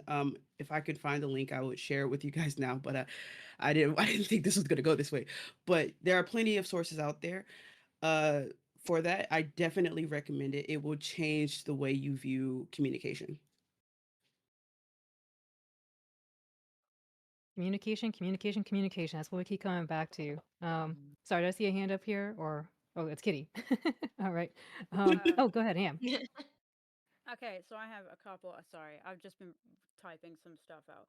So actionable steps, and like how you can help and stuff like that is to actually action the steps that, say for me, I'll use this as just like mainly me. Action the steps that I have set out for you, like when we're doing an event together. If you have changes that you want to make, and I understand like a lot of stuff is like you want to fix things, you want to present stuff and be like, I fixed it, there was a problem, but when you don't talk to me about it first, there's a reason why that might be the way that it is. And like Ali was saying, you've just created more work for me later. So come back to me and go, hey, this is there a reason? And don't just assume that I haven't thought about it already. Um, and yeah, and also make it clear to other men around you that you respect, like, I'm gonna call it the chain of command, even though I don't like that, but like make sure that there is no like like gossip going on or anybody commenting on that stuff. And as soon as you hear that stuff, I know that it's difficult, but shoot it down. Like, um and also, going off that as well, it's like if there is people who are upset with something that is going on within the event or within the space, like, talk to me about it and actually give me like a chance to consider it and to address it. Like, it's like if you know that a tidal wave is coming, like if there's loads of people that are like upset about something and you are the charisma guy, um it's like a tidal wave's coming and you're letting me be the last one to hear the siren, you know. um and also talk to me when you're overwhelmed, because like, um in leadership you have to be 3 steps ahead of everything, and being the boss or being the leader and stuff, you have to be. So there is actionable steps that I can probably take and that we can probably take, if you are overwhelmed, because that is in our calculations of like, we have backup plans because we've had so long of just being kind of ignored. um and the amount of times, I don't know for anybody here, when the plan A has failed and nobody thought of the plan B, and suddenly you're sitting at the back going, I got a plan B, and like that kind of thing. It's just like, I have these things, and yeah, that's my. I could go on for ages, and I won't. I'll be good. No, we love it. That's why we're here. We want to hear all these things because otherwise we might just never hear it again. So, um, I think we have maybe time for maybe one last question. Does anyone have a question in the chat that we can answer? Otherwise, I can pick something for us to close off on, but I'll give it a few seconds here. Um, but yeah, while we're waiting, I guess, uh, does anyone in the panel have some advice they'd want to offer to our listeners? Again, this doesn't have to be like, how to be a better ally. It could just be like, how can you show up to be a better leader? I got one. Rita? Yeah. Yeah, because I feel like this applies to everybody, but um, like part of leadership too is also always learning and always be willing to learn. To me, I'm like, I'm not a big fan of right and wrong. I'm not a big fan like of black and white. I'm a fan of gray. There's always opportunities to grow. We're all human beings, and we all have a place. Some of us just are at different places at different times, and people show up how they show up. And so knowing how people are showing up and just meeting them where they are, and then as a leader, like reading. There's so many books on leadership. There's so many books on communications. I read a whole book on how to deal with difficult people, and it literally had the best concept ever that I was like, oh my god, it just blew my mind, and now I totally understand it. And it was this concept of, is the conversation red, like hot or cold, and you want to be medium. So hot is like someone's really, really angry. So you want to bring it down to a medium. So we want to still have that conversation, but we don't want to shut them down. So we want to have those conversations. But if they're cold, it's they're not interacting at all or contributing. So then you want to heat it up a little bit so they at least start contributing. So you always want to be in the medium. And that was a concept that I was like, oh my goodness, I love that. And there's self-help books, there's things like that. Like there's all these books out there. And even if you read a book and you're like, that doesn't apply to me, not everything is going to apply to you. Take the little nuggets of diamonds and good things in there and apply those things. If you know like this is good, this is good. Don't discount the whole book. There's still little nuggets of like like just treasure troves of information that could be helpful to you, and it doesn't mean the whole book is for you.